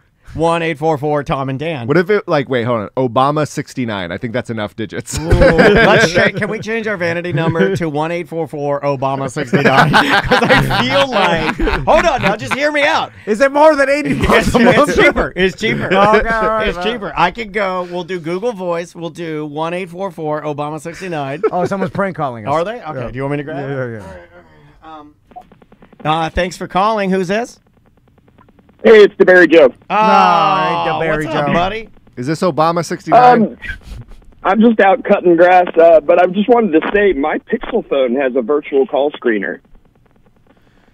where it, like, if it's an unknown number, you talk to a robot and you have to like tell them why you're calling, and it decides if it wants to let it ring through. I have a friend that has this too, and his wife hates it because she has to go through it to get to him, and it'll say like, "Hi, this is Sarah. Who's calling?" And then you have to be like, "Oh, this is Dan," and it'll be like, "Let me see if he wants to take your calls right now." Or you can probably program all the people that normally call you. That's true. But he didn't put his wife in there. there. There it is. I forget that too. But that's it. I just wanted to drop that. All right. So they probably have that software if it's readily available. Yeah, I'm sure. Which is weird because I have a Pixel phone, but I don't care who calls me. I'm thinking. Call me all you want, fans. I've been considering changing to Android for the first time ever. I've been thinking about going PC. But they didn't think about implementing any of this for the draft? So they just let anybody call the number without vetting anything? But no, you're right. It could just be Metro PCS is sponsoring it, so they gave him the number. So he's like, I'm never going to use this phone outside of this draft weekend, so I don't need to set this up or care about it. Only NFL teams have this number on this phone. I bet they change it next year, and they're all going to be vetted if someone calls them. It'll be like a Zoom. It'll be like, they'll run it through a service. The service will control it. Or they'll be going through so you'll call the service will connect you. That's how they'll do it. Yeah, actually, that's not a bad idea. Yeah, that's exactly how they needed to do it. They needed all the players to have their phones right, and then their assistant calls into the service and so, hey, we have Shedeur Sanders lined up here. Shedeur's on the line. We just hold him there, and then it'll be one of these high-dollar banks of phones, and it just stays on the line until the owner needs them, and they just pull up the bank, and there it goes. I could have solved this problem in 5 minutes. Call. They just literally take their cell phone out and call. I'm going to give you a compliment. I'm going to give you a compliment. That's actually a decent question. Why do they do it that way? I don't know. If you have a temporary cell phone like a company gave you and you're using it for like a week or a weekend or whatever, do you just like load up the search history with just the grossest porn ever? I'm not a pervert. But then you Jeez, what are you, a psycho? But you return it back to them and you know some IT person. And then they go, who had this phone? Because I think that the person that had this last phone was a pedophile. And then they would go to jail. Yeah. No, I'd be afraid that they'd go back and somehow look at it. Me too. Yeah. I've always wanted 2 cell phones, though. That was the epitome of cool when I was in high school. My kids had 2 beepers, 2 cell phones, stuff like that. I heard a podcast recently that people hear podcasts. It's the only way you can receive it. You can watch them too. Sports podcasts, and then they trying to go every once in a while they talk about something personal, which I hate. I'm like, talk sports. I don't care about your lives. And now Tom knows what it's like when they talk about their kids. It's like when we talk sports. It's the opposite. I don't like sports. Talk about your life. But stop talking about your kids. You're not as funny. They talked about an employee. I guess they order lunch for their employees every day. Who does? I'll say the fantasy footballers. We interviewed one of them. Yeah, one time. we did. And they're a big company now, and so they have a bunch of different employees or whatever. One of their employees that orders the lunch, I guess, had their business card on his like Uber Eats, and he just would order his own Uber Eats, forgetting the business card was on there. Racked up like $2,200 of Uber Eats orders over like 8 months or whatever. You got to bring him in and tase his bare bottom. Bring him in, slap his balls. I guess the guy paid it back, and he's like, "Oh, it was a mistake." And then I thought immediately, and I know the truth, that person knew. Yes. Totally. You know why you know that? Because you've owned a business. Yeah. Yep. And also, it'd be something I'd do where I'm like, these guys will never know. Yeah, and it depends on the person. I'll just claim it's a mistake. Because it shows you 3 different times what the last 4 digits are. It depends on the person. We have had 3 people work in this office, okay? 2 of them, I will say, with extreme certainty, would never do that. 2 of those people that worked here. One, the bald one, is just like me and Tom, and he would do it. No, the 3 of us, you and I would take a company card and charge our lunch on it and see if they catch it. Yeah, not even on purpose, but let's say you did it by accident for What if is it by accident 2 months? If you know it's still connected and you're like, I'll just say it's an accident. Well, what if you say in your mind, this is where it becomes theft? You see what I'm saying? That is what's the golden time limit? Because I think more than a month, then it's intentional. Less than a month, you're like, all right, he did a couple weeks and he made a mistake. And he immediately paid it back and apologized. And I'm like, that's the way, because that was the plan he came up with his head. Whereas, like, if they ever do find out, I'm going to claim accident. Now, the correct plan, if it was you want to get away with it. Plan, well, the way to get away with it is. Because they may never know. You got to go in and get something big, but not too big. Scan it, scan the card, then come in and immediately go, oh my God, I put it on the card. And then you'll be like, oh, it's fine. And I'm like, yeah. See, he said it was fine. But right? So that's how you do it. You just come in and you're like, oh man, I didn't mean to do that. And they're like, oh, it's fine. But see, it works because it's just a smaller company. I've worked in the corporate realm before, and I've accidentally gotten you think you're better than like a $5 Wendy's meal on a company card, and then they made me write a check to the company for like $5.37. I would make you barf it. I would make you barf it out in front of me. That was ridiculous. No, exactly. I was like, really, guys, $5, and this is like a huge multi-million-dollar company, and you're gonna make me write a handwrite a check. Shanae made me expense because then it becomes before. accounting, and they're like, we work for the company, and this is our job is to account for every dollar. If this is off, then we get messed up. Because they get into trouble. Yeah, Shanae made me at Clear Channel made me expense things before because if I didn't, then she got into trouble. But if you have like a big company's, but it's just big is subjective. Well, so this guy, that company may be huge. Like you see it, you're like, these guys are making that's millions. True. It's a bell curve because I think if it's a large company, they're going to catch in the $5. If it's too big of a company, like you're working for like a pharmaceutical or like some bank, Amazon, they're never going to notice, and you could probably get hundreds of thousands, and they'll never notice it. Dude, that happened in the NFL with Shad Khan's employee of Jacksonville. Remember? Yeah. He was gambling his money. Millions, like it was millions that he just took from this company. Like no one knew. And there was a long time. I'm sure after a while, he's like, "Oh my God, it's gone too far." But what's too far for you? Give me a number. You're good at this. What's too far? What can you not put back in the toothpaste tube? God, it's what's the one that rattles Tom Van's bones? You're stealing from Shad Khan. What's the number? See, to me, I can't sleep at night. We don't steal. But the problem is over 10,000. I'll say maybe over 10,000 if the company's like $1 billion. Yeah. Double digits does seem. See, the problem is he wasn't taking the money and like buying Lamborghinis and buying fancy vacations. He was gambling. So I think in his mind there was no number because he's like, oh, I'll just win it back and pay him back. Yeah. So I think it's like a flawed thing where there is no number when you're gambling it. Yeah. You're right. The Tom Van story. I like that. It's like there is no number when you're gambling it. Because that's beautiful. As you're stealing it, you're like, this could double. It's called positively stealing. I'll pay them back and I'll take the profit. I'm doing them a favor. I'm winning them money. I'm winning them money with stolen money. You're like, oh, I lost again. God damn it. But the plan. Yeah, good Why intentions. do I keep betting on the Jags? Your intentions are the only thing that matters. Oh my God. God, I'm a monster. And did you know that Ross is now addicted to gambling? Yes. Never thought I'd see that happening. That's your fault, Tom. Well, from pure osmosis of him coming in here, this guy hasn't talked about sports ever. He's been coming in here enough for you to just rub off him, and then he comes in one day, he's like, I'm addicted to gambling. I think some of the best people that I can talk sports gambling to have no interest in sports. It's about the math, and it's about the numbers. Yeah, but it is...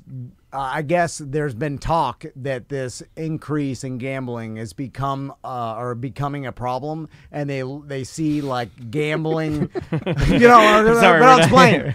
When beer was available to everyone, including minors, it became a problem. This whole medical marijuana thing's gonna bite us in the ass. But partly because of the apps. And the way kids are playing video games and like Roblox, and I see it when Max and Tommy play. Like they're all programmed to mimic the. It's the same programmers, dude. SJ said that. Yeah. Like, it's the same people that work on slot machines are working on Roblox games. Yeah. It's just code. It's just software. And they're like human psychology. They like this. It releases a chemical, and that's why it keeps them around. It does for me. Andrea and I play Monopoly Go. Is it a version? It's an adult version of it. So then you have this entire generation that's like fueled by this release of chemicals in their brain that they've been getting through these microtransactions or whatever. And then by the time they become adults, and then they, well, then nothing around them that's normal gives them juice. That's called the hedonic threshold. That's the thing that I've been studying with my therapist. Yeah, you get so much adrenaline from these lights blasting these gold coins into your eyes. Nothing else gives you. You can't. You got to get out of that to level yourself back down to just so when going outside, I'll run the needle again. Yeah. Hedonic threshold. Look it up. This is going to make me sound like a nerd, but what got me into gambling was the board game Life and how you could bet on the stock market. This is the second gayest thing you said. My God, man. What are you doing? What's the first? But that's what I don't remember, but I liked it. Hey. That's what riding the lightning is. That lightning feeling is the threshold. I remember how excited I got, and I think you're referencing it, when my god sisters would get out that long strip of cardboard from Life. Yeah. And you then put money on one of the numbers, and it was roulette, and I still remember the vision of it as good as gold, and I remember hitting my number and be like, "What?" But that's the thing, though. You need to train your threshold to make $5. That's the junkie is the guy that gave away all his money, ruined all his relationships, and do anything for the drug, and then ended up homeless on the streets.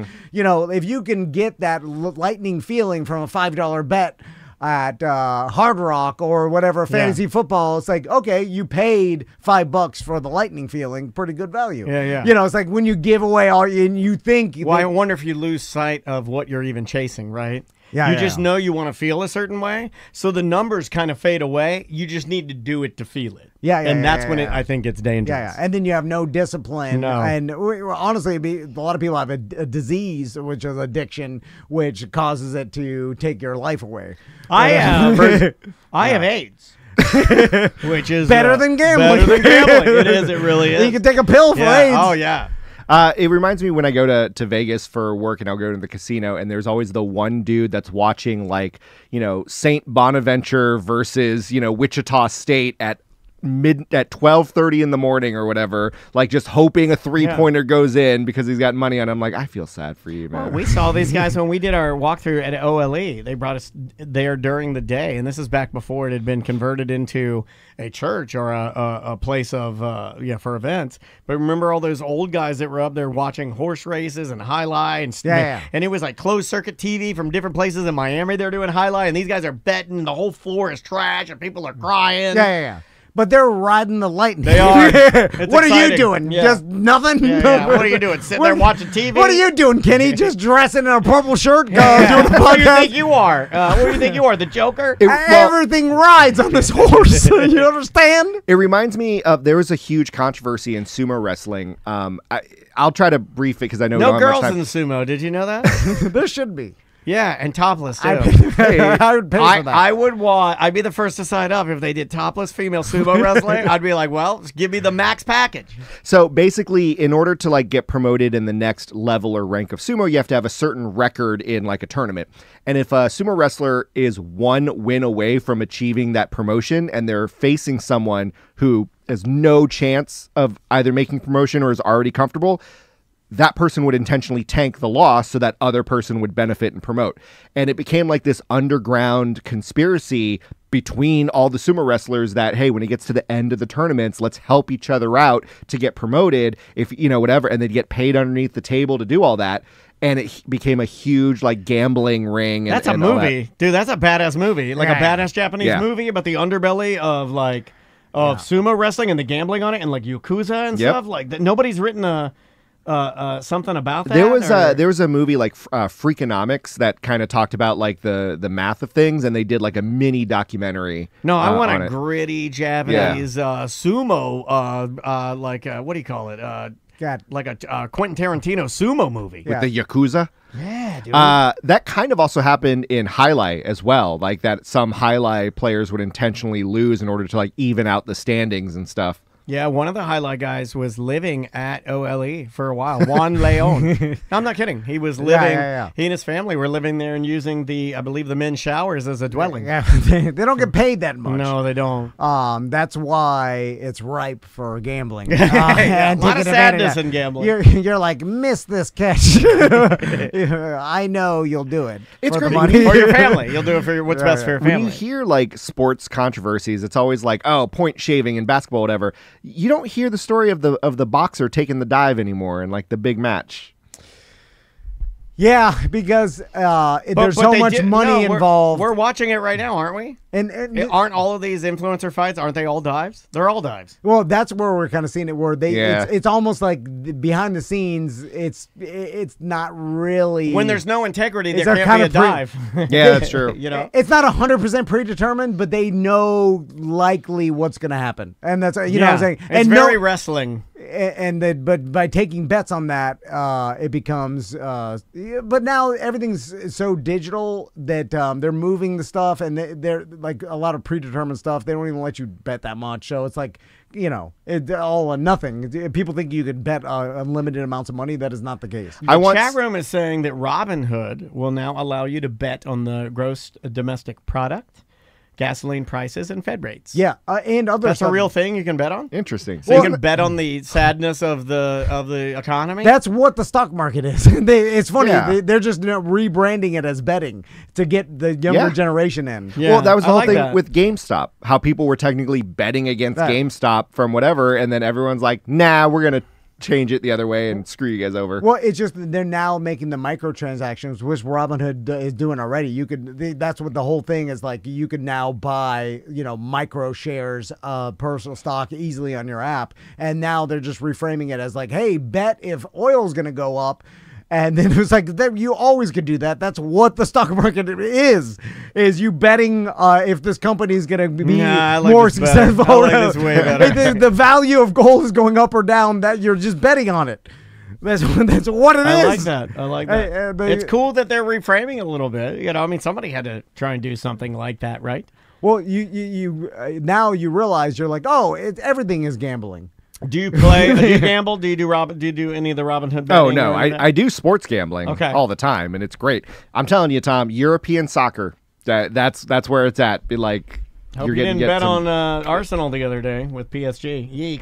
Oh yeah, that was a bit of an upset. And then what was the other match that happened yesterday? Let's end with this game. Inter Milan. Yes. I think about this a lot, and the fact that Orlando City's in our backyard, and I still know people that work in there, and I could somewhere shoot my way back in. No, somehow. you have two of our closest broadcasting friends are boots on the ground for game day. So I was like, I could get close enough to the personnel and the team to kind of get insider information about what's going on, and then all right, they bet MLS on all apps, and so. I've got 7 different sports betting apps, and then I can get 24 more easily for legally. And then I was like, if I got in there and then started looking, they're like, oh, you realize a player's sick or not going to travel, and that information is not public yet. Yeah. Then you go on and then you hammer, as many apps at your max limit as possible. I mean, it's inside trading, but it's legal in the sports betting world. Yes and no. So let's say, and we know who you're talking about, Sabrina, she would get in trouble if she was your conduit. I wasn't going to use Sabrina. I was going to use Ross Padgett. Oh, okay, Ross. I did their job. They would have no insider information. I need to get closest to the team. But so when I worked for the Magic, we had an entire seminar, and even the janitors had to sit there and go through this anti-gambling thing, because it doesn't matter if you're 7 connections away. That's still more connections than the average public. You cannot legally bet at all. And if they somehow, if the janitor... Seminar! You think that's stopping me, Kitty? Well, I care about the money! Okay, but you wouldn't get in trouble because you're the one gambling. But whoever allowed you any sort of access, they would find out, wait, did Sabrina open the door for you to walk into the facility? Did you call someone? That person would get in trouble. Not necessarily you, but that person who gave you that opportunity. So it's Jeff again. It's the coach of the Falcons. Yeah, Yeah, that's all over again. It's the same argument. But the problem with this whole scenario, and this is why I don't do it, is that okay, say you get some sort of micro inside information, a player's sick or whatever, and that doesn't guarantee anything. Right, you know what I'm saying? Like it possibly gives you an edge. It possibly gives you an edge, and obviously it gives you an edge on the numbers you're getting, right? But say I hammer everything for max bets, right? Which you can only on MLS games, they probably $500 max is what you could do. It's not a lot. Say I get $8,000 down, right? Like, and then I lose. Orlando ends up winning, right?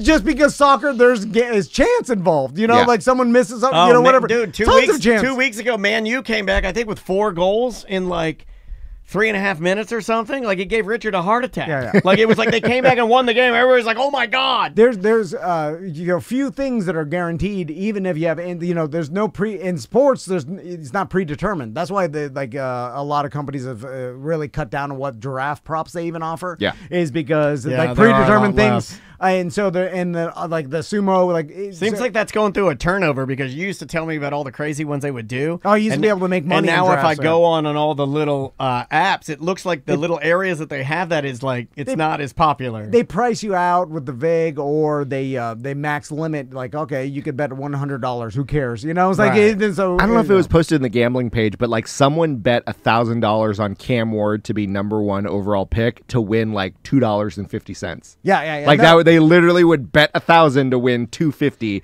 It got up to 20,000. You'd have to bet 20,000 to win $100. That's probably what it was. They bet 1,000 to win $2. And but if someone came to you and be like, Tom, you want $2.50 just for free?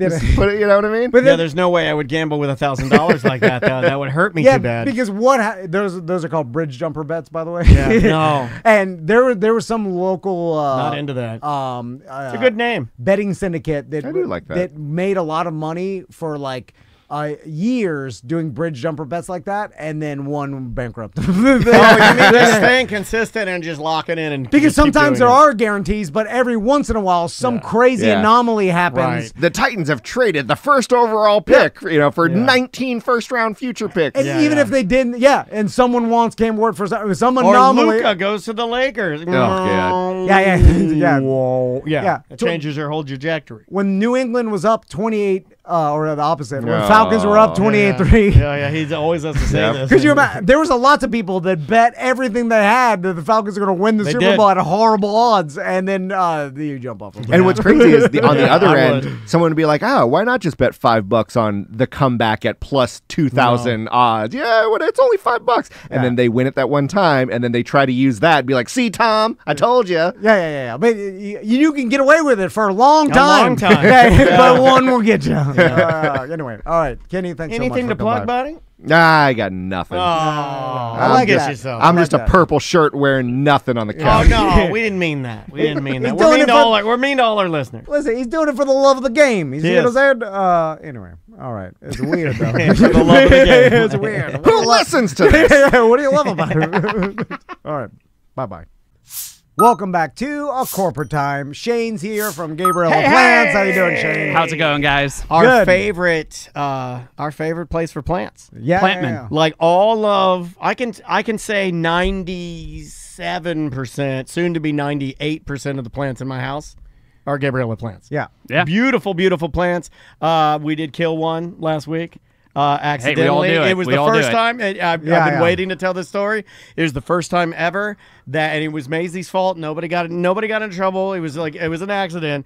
We throw in the ball for Dansby the dog, and we hit one of her pots, and that thing flew. And when it hit the floor, it exploded everywhere. It was a mess. Well, that shouldn't kill it. You pick it up. You can take all the dirt out of the roots and have hands. Not the Dennis's. No, Dennis's is right in the trash. She's a dead. And we're right back to Tom wanting free plants. She's a dead. I have a problem with overwatering my plants because I get high and forget I watered them already. That sounds fun. Other plantmen will understand what I'm saying, and I know your other plantmen are like, you're supposed to stick your finger in the soil to see how wet it is. Mark it with a Sharpie, and then you know. No, is it a Sharpie?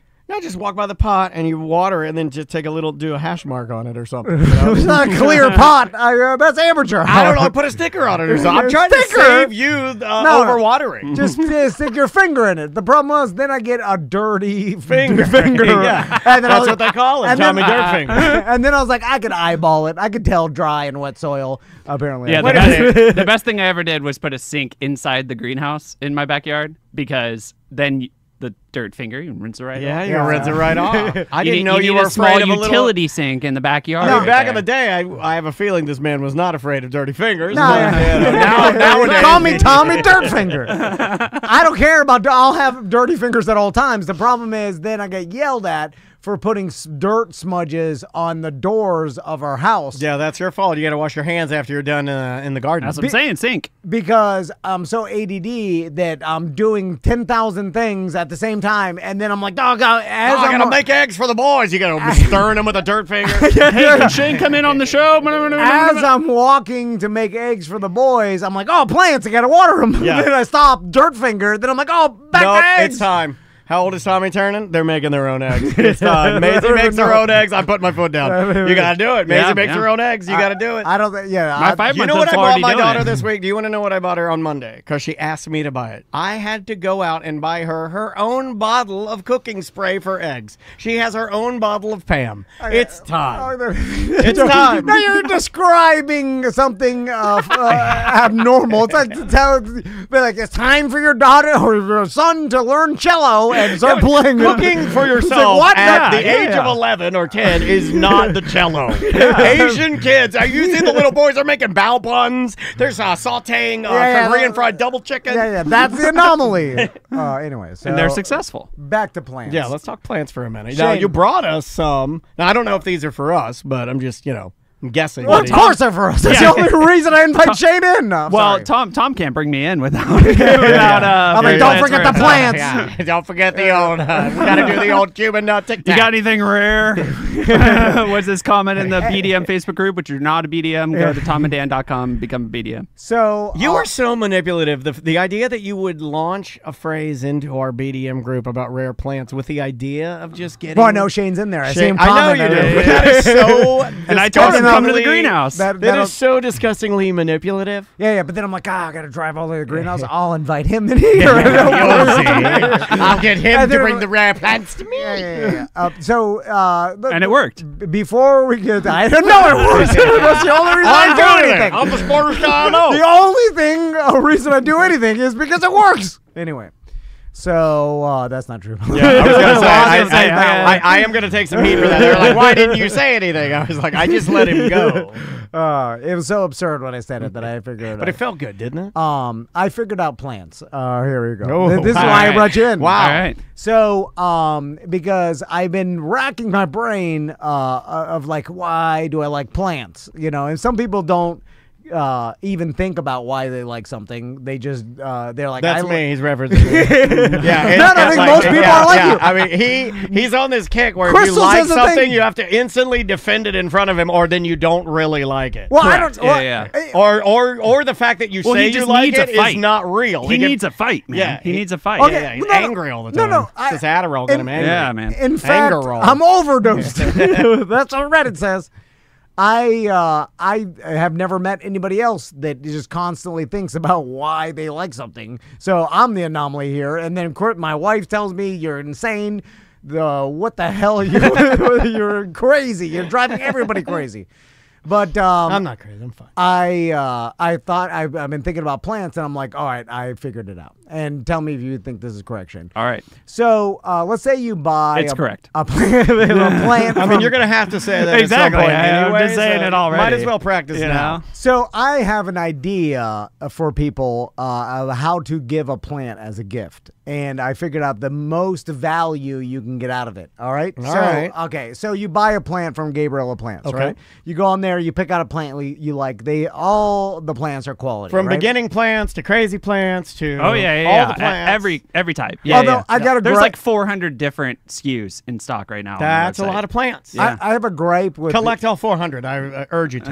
with the carnivore plants, but that's another. We'll get Oh, there. I brought some carnivorous plants. Yeah, he doesn't I consider kill them them. all Yeah. the time, Shane. I want. I'll tell you why. Oh, okay. Oh, all right. uh-oh. You better be right when you And tell it makes him. me so mad. So here's the best way to give a plant as a gift to get the maximum value out of it. All right. So you buy a plant from Gabriella Plants. Okay. And then it comes to your house. That right there is a great gift to bring to your mom, sister, brother, anybody who likes plants, a Sure. plant lover in your family, right? But I suggest to get the maximum value out of it that you yourself take care of that plant for X amount of time. It could be a couple weeks. It could be a couple months. It could be a couple years or whatever. And you could enjoy that plant for another couple years as you grow and take care of it, right? Okay. So then, what happens is, as a plant man, we all know that you end up plant hoarding, which you end up just buying plants, and then your whole house is plants. Lots and the lots of different outside plants. incense, Yeah. So And then it just becomes pots and dead plants inside of them and cat skeletons underneath No, the no, pots. no. Yeah, and tons of fungus gnats. you drive. That's what those are. Yeah. I He called him his lucky bug buddies.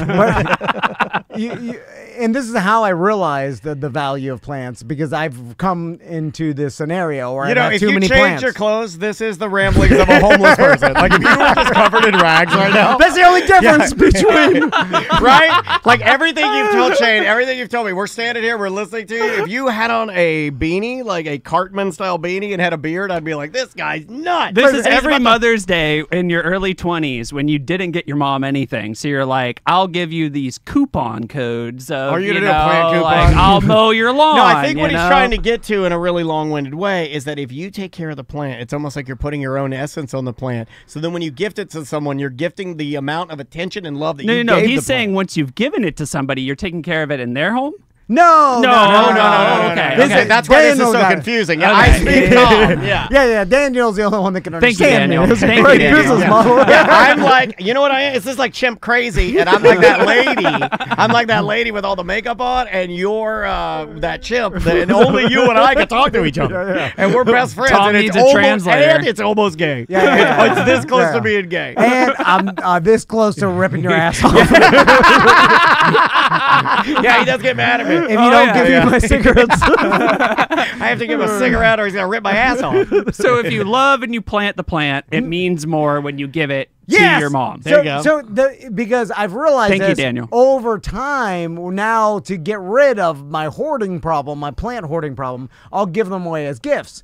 And I'm like, hey, I took care of this. Is a plant that I maybe took a cutting of. I grew for It's like giving years or away bottles of wine that you've collected that are old like a vintage, even though you didn't like build it or anything. Yeah. But you're giving Yeah. something that you collected and preserved. But not only that, it represents the amount of effort it takes to take care of a plant, which is hard. By the way, This all comes back to you getting credit again, though, I feel, right? Yep. Mm-hmm. Yeah, of course it does. Yeah, it's like I'm giving you something and I want you to marvel at this something that I'm giving you because I had it and I didn't let it die. Are you gonna let it die? Yeah. See, I do speak pure talk. And then as soon as they kill it, they're like, I'm better at plants than you are. Yes, Oh my God, he should be giving you plants. Yeah. Because then when it Give him dies, plants. they think, oh, I'm not as good as Tom, and that's all I want. Who cares about doing a show at the... They're like, oh, this was like he took care of it for years, and then I killed it. I'm not as good as Tom. Yeah.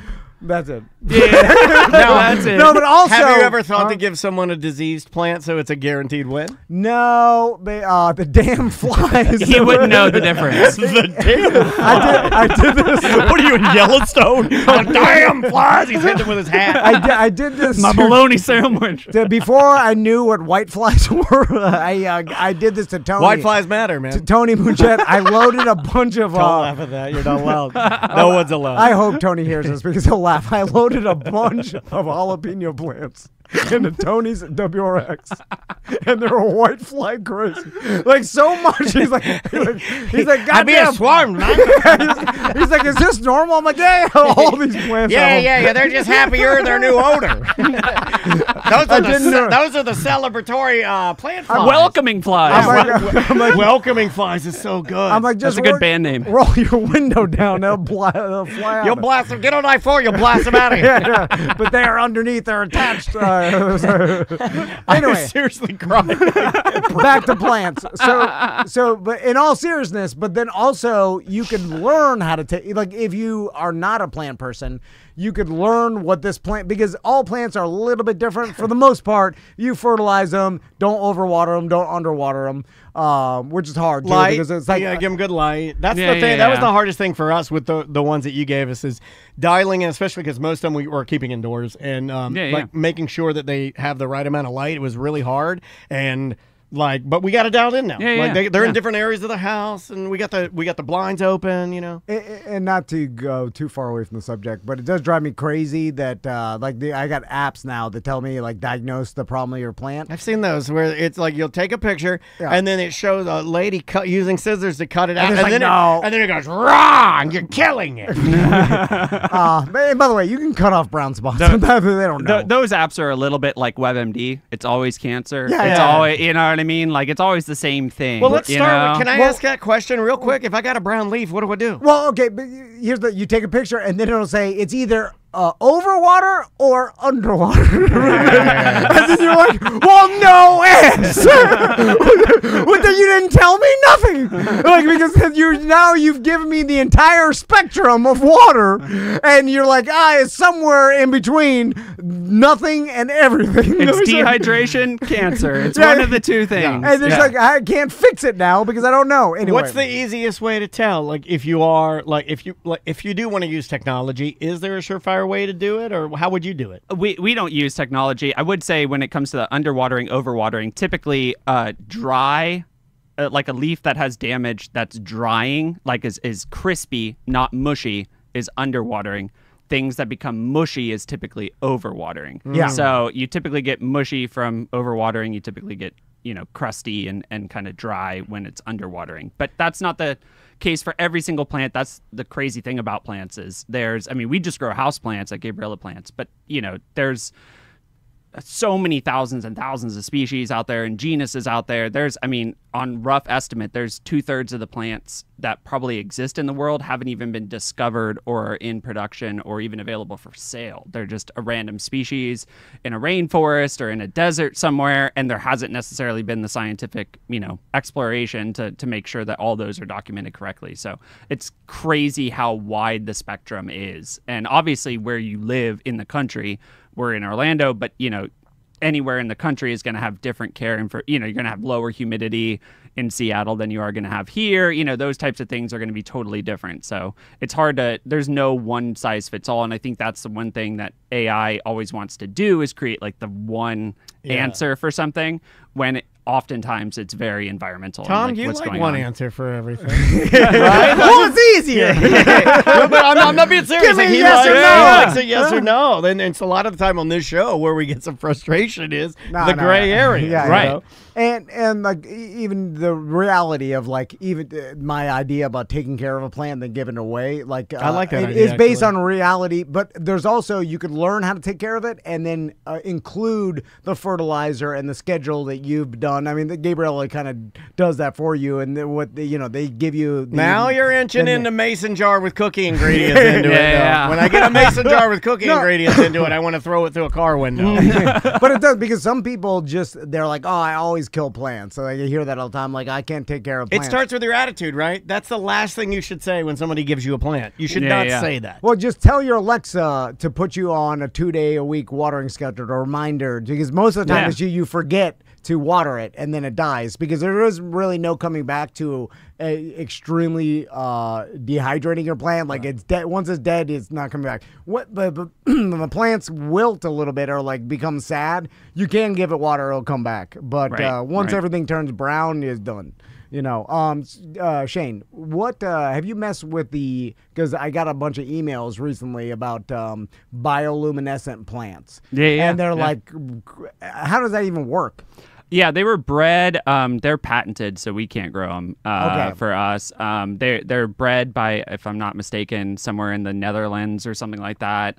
But they possess a naturally occurring genetic mutation that allows the flower of the plant, although some of the leaf is also bioluminescent, but mainly the flower, And that's what they've been breeding for. From my knowledge, from talking to a friend who it doesn't work for them, but is aware of the situation, there's actually a few other species they're trying. Right, that's a petunia right now. Okay. That's bioluminescent, but they're trying to introduce that to a couple other genuses and species out there as well. But it's some real life Pandora type stuff. Yeah, right? yeah. Like we're getting some. We're getting some CRISPR plants going on right now. Is there anything out there right now? Has there ever been a plant where somebody like they've created a plant and then they're like, "Whoa, we can't have that.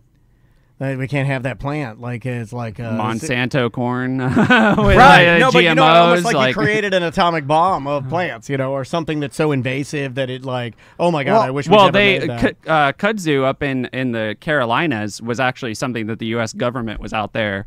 Totally unrelated to houseplants, but they were out there saying that because one of its qualities in Japan, where it was native to, was replenishing the pH and some of the nutrients in the soil. Yeah. So the government literally paid people to plant this plant in their fields, in their farmland, in the Carolinas and Tennessee and that whole valley area up there. And then it became invasive because they didn't realize so they're that pumping the nutrients, but the thing went nuts. The thing went nuts, and now it's covering entire trees and entire forests, overgrown, So it every time you find something that's really cool for its unique use case, there's always something we don't realize right now. And I think that's humanity's thing as we jump into, maybe Tom's thing too, we jump into something without realizing the consequences later, you know what I mean? And well, so, what you're talking about too almost sounds like video game character sliders, right? It's like, if you pick the big guy who's super strong, he's going to be slow. For everything that you pick, there's going to be something else that you have to take away from, or it might destroy this, or maybe we don't have the infrastructure or land for it, or... Well, people don't realize, like, pothos grows wild, especially in South Florida, and even here too. You'll see it on trees, and the leaves will get gigantic. But that's that's the standard basic bitch house plant is the pothos, which is you'll see in most like above your TV cabinet. You know what I'm saying? That's an excellent way of saying it. It's the TV cabinet plant. Well, it's funny he brought this up because that's the whole reason I thought I was coming into the show today is on one of the BDM shows or the Friday Free Show, you were talking about your new business, Backyard Brothers Plants. Oh, so I figured you heard that. The word got out. You weren't supposed to hear about Backyard Brothers. I just patented that, by the way. And I'm doing working on a website all morning. Exactly. I'm doing bioluminescent plants because I don't give a damn. He is. The boys are back there spray painting. Yeah, spray painting. They're just spraying all over them. That's one of the craziest things also right now is there's a new way of spray painting and like glitterizing plants that's actually biodegradable, because you've seen like the succulents that get like spray painted and they're like blue or pink or whatever, and that always kills the plant, like that 100%. There's now there's a new technology on the market that's allowing plants to be spray painted or glitterized or even printed on by like a printer.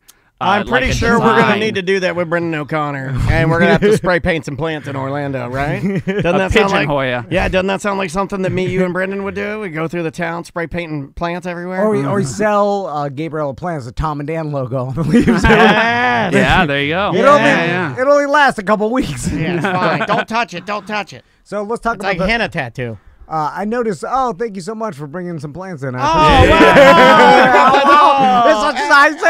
said, to don't jumpstart worry. your business. What is this, Christmas? Why are there plants here? I said, no big deal. You don't have to bring anything. But you did. I appreciate that. Oh, it's awesome. Well, it's funny you were talking about the plants I expected are here.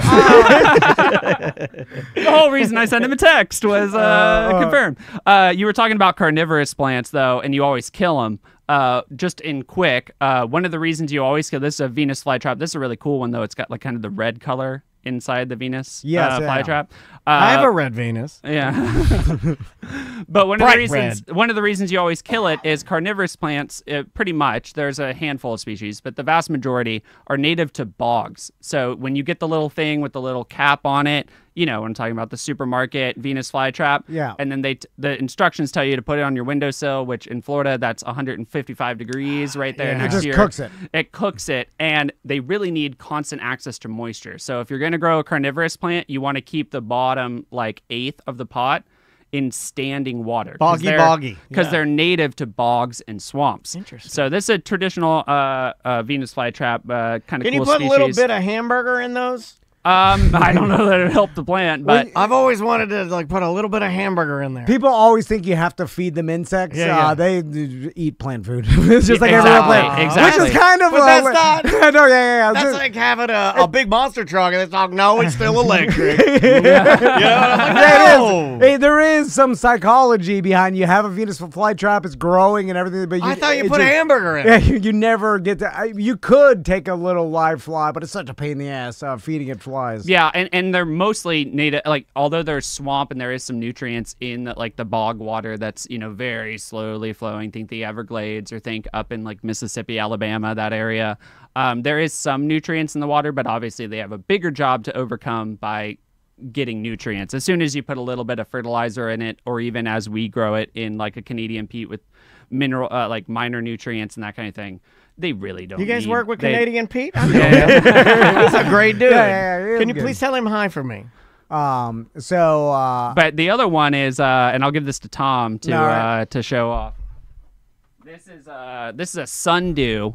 So they have and rather than like the traditional Venus flytrap where it kind of closes on the prey, they actually have these like paddle leaf design with those paddles in the main. Those are the flowers, but the main part of the plant has really sticky goo on it. So as soon as a fly will land on it, it won't actually like swallow it up, but it will get stuck in the dew, and then there's an acid that follows the actual leaf People are paddle. enjoying your sticky goo face. You're staring at it. You're like, shocked. You're like, oh, wow.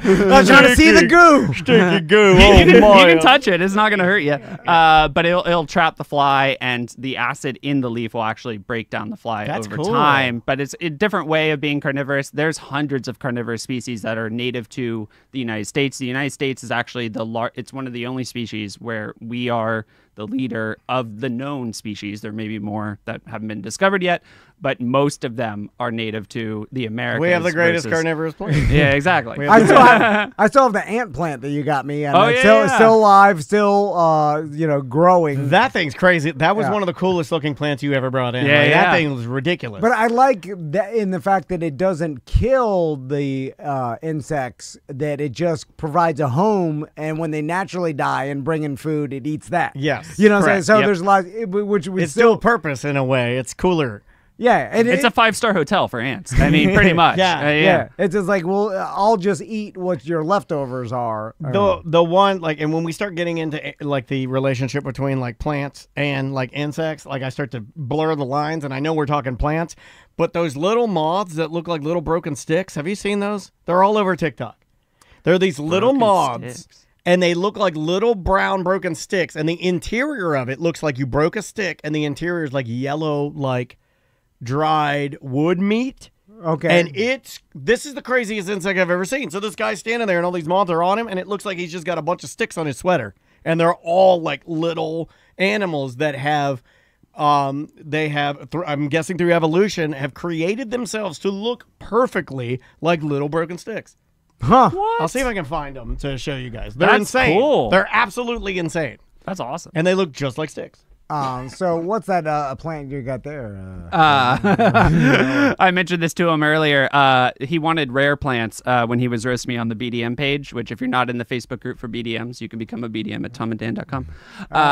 But this is Aglaonema hospitum. It's actually my dad who started the wholesale nursery at the greenhouses. My grandpa first owned a garden center, and my dad started a wholesale nursery, the one that I then bought and took over as the third generation. And this was his favorite plant. It was discovered in 1979. Aglaonema hospitum. It's also one of the only aglaonemas that grows kind of in a rhizomatic fashion. So spit 'em. Spit 'em. So it actually, all of its new leaves will emerge from under the soil upwards, which is a little different than having a traditional like vining or climbing plant where you have like the new leaves coming out of new growth. So this one starts at the bottom. Now we're here. Correct. Correct. I kind of like that. Yeah. I kind of like that. It also likes real young insects.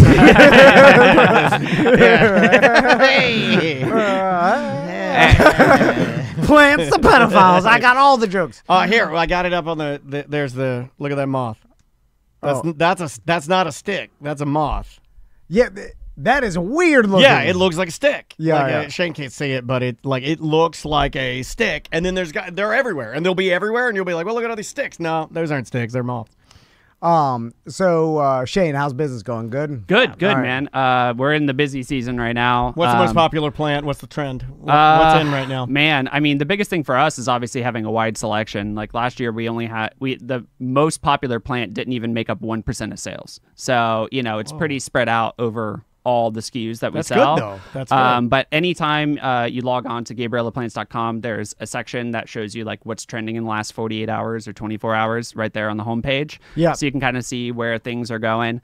Some of it's seasonal, Valentine's Day, things like the Hoya carrii, which has like a very heart-shaped leaf, sell really well. And then when you get to Mother's Day, you get a lot of the pinks and the purples and, the other colors. And but we're coming out of winter. A lot of times, people are kind of hesitant to order online, even though we successfully shipped to all 50 states. We use those heat packs in the box to get it to you. Your shipping process is unbelievable. Yeah, it's great. some of the best, that even companies like 100 times your size can't even ship the way that you guys ship. And the team does a great job. Yeah, man. it's the team awesome. does a great job. It's actually, it ends up being part of the presentation of like having it ordered is like receiving it and unboxing it is, I don't know, it's exciting. It's very cool. I like it when you plant a house plant, like one that's familiar to everybody outside, and then years later it grows into a disgusting monster. Like you're like, oh my god, the leaves. What have I done? Yeah, and they're like, oh, you're not supposed to plant this outside. And You're sometimes that describing happens. our compost pile when we have to compost something because we think that there's too much pests and there's things that we try not to throw away plants unless we absolutely have to. Yeah, but yeah. at times it's easier, and if you're trying to preserve, I mean, we have 65,000 plants growing in the greenhouse at any given time, so you should come by. But and if you want to come by and you're local to Orlando, you can come take a tour of the greenhouse. That's cool. Every second Saturday of the month. You can go to gpsecondsaturday.com that's awesome. to get that information. Danger Bane did all of our new branding for that. I love the Danger for Brand. Second Saturday. SecondCityGP.com. Second Saturday. Second Saturday. GP. Which happens when, Tom?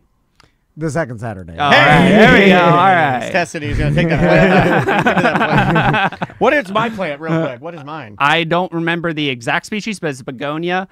Super pretty. cool plant. It'll have those really large leaves. Some begonias can have smaller leaves. Some can have bigger. I didn't look at the tag before I walked in here, it's but beautiful, it though. looks beautiful. Amazing. And Tom, fun fact, if you want to steal one of those leaves before you go, how you propagate those, because you don't have a node, right, to plant in the soil. Yeah. See, I got a node. You don't know what you're talking about, Mike. I'm helping his backyard brother's plants here. Yeah. You can actually just trim the leaf off and then stick the leaf directly into soil, like cutting, like basically breaking the leaf in part, and every single one of the veins of the leaf will start a new growth as long as that soil is started. So you can propagate directly from a leaf, like a succulent would. And not all plants, obviously not all plants can do that. No. Yeah. Huh. Well, speaking of that, is it how frowned upon is it if you go to, like, let's say Gaylord Palms? Gaylord Palms? How'd you know to say that? Or like I listened to the things he says. any botanical garden, because I was in one in New York. Oh, no, you did not, did you? You were in the biggest one. He was like the Brooklyn Botanical Gardens. But I didn't do it there. But you wanted to, didn't Oh, you? yeah. Well, because I think about it. Are there any signs? They say, like, don't steal There any? isn't. There isn't. So I'd I thought, have been a stealing bitch. Well, I mean, like taking a cutting, if it's a big enough plant, like you can't take a cut, like Daniel's plant's too small to take a cutting from, but like other things. Oh, you. How frowned upon are cuttings in the, I guess, botanical gardens industry? Now we're getting to stuff I Lou like, Gardens which is knows. like, what are the best, what are like the etiquette of... Yeah, if I take one from the back. Yeah, I would, encourage you to ask the right people at each botanical garden, because We've the gotten, last thing you want. In the chat room, it is 100% stealing. Everybody's agreeing. Yeah. But, we haven't even had one person agree with you. Yeah, there's some people who would say, in my mind, there's a little bit difference between, the people who are for profit versus the nonprofit. A lot of botanical gardens don't make a ton of money anyways. So, and a lot of those botanical gardens actually have plant sales where they will take propagations. Yeah, but that's not what we're from talking their- about. We're talking about stealing. It's from the back, Shane. You see kidding, what I'm I'm saying? kidding. No one can even see. I'm taking a. Like, I think it would know. If you like, wanna- what? Hey, how many sticks? Stems does this plant? So do you actively do it quickly while your sons are watching, or do you have your No, sons no. push you and you fall into it and you're like, whoa, and you rip and stick it in your pocket? No, he pushes his sons into it. It's not his fault. Yeah, they don't check the kids.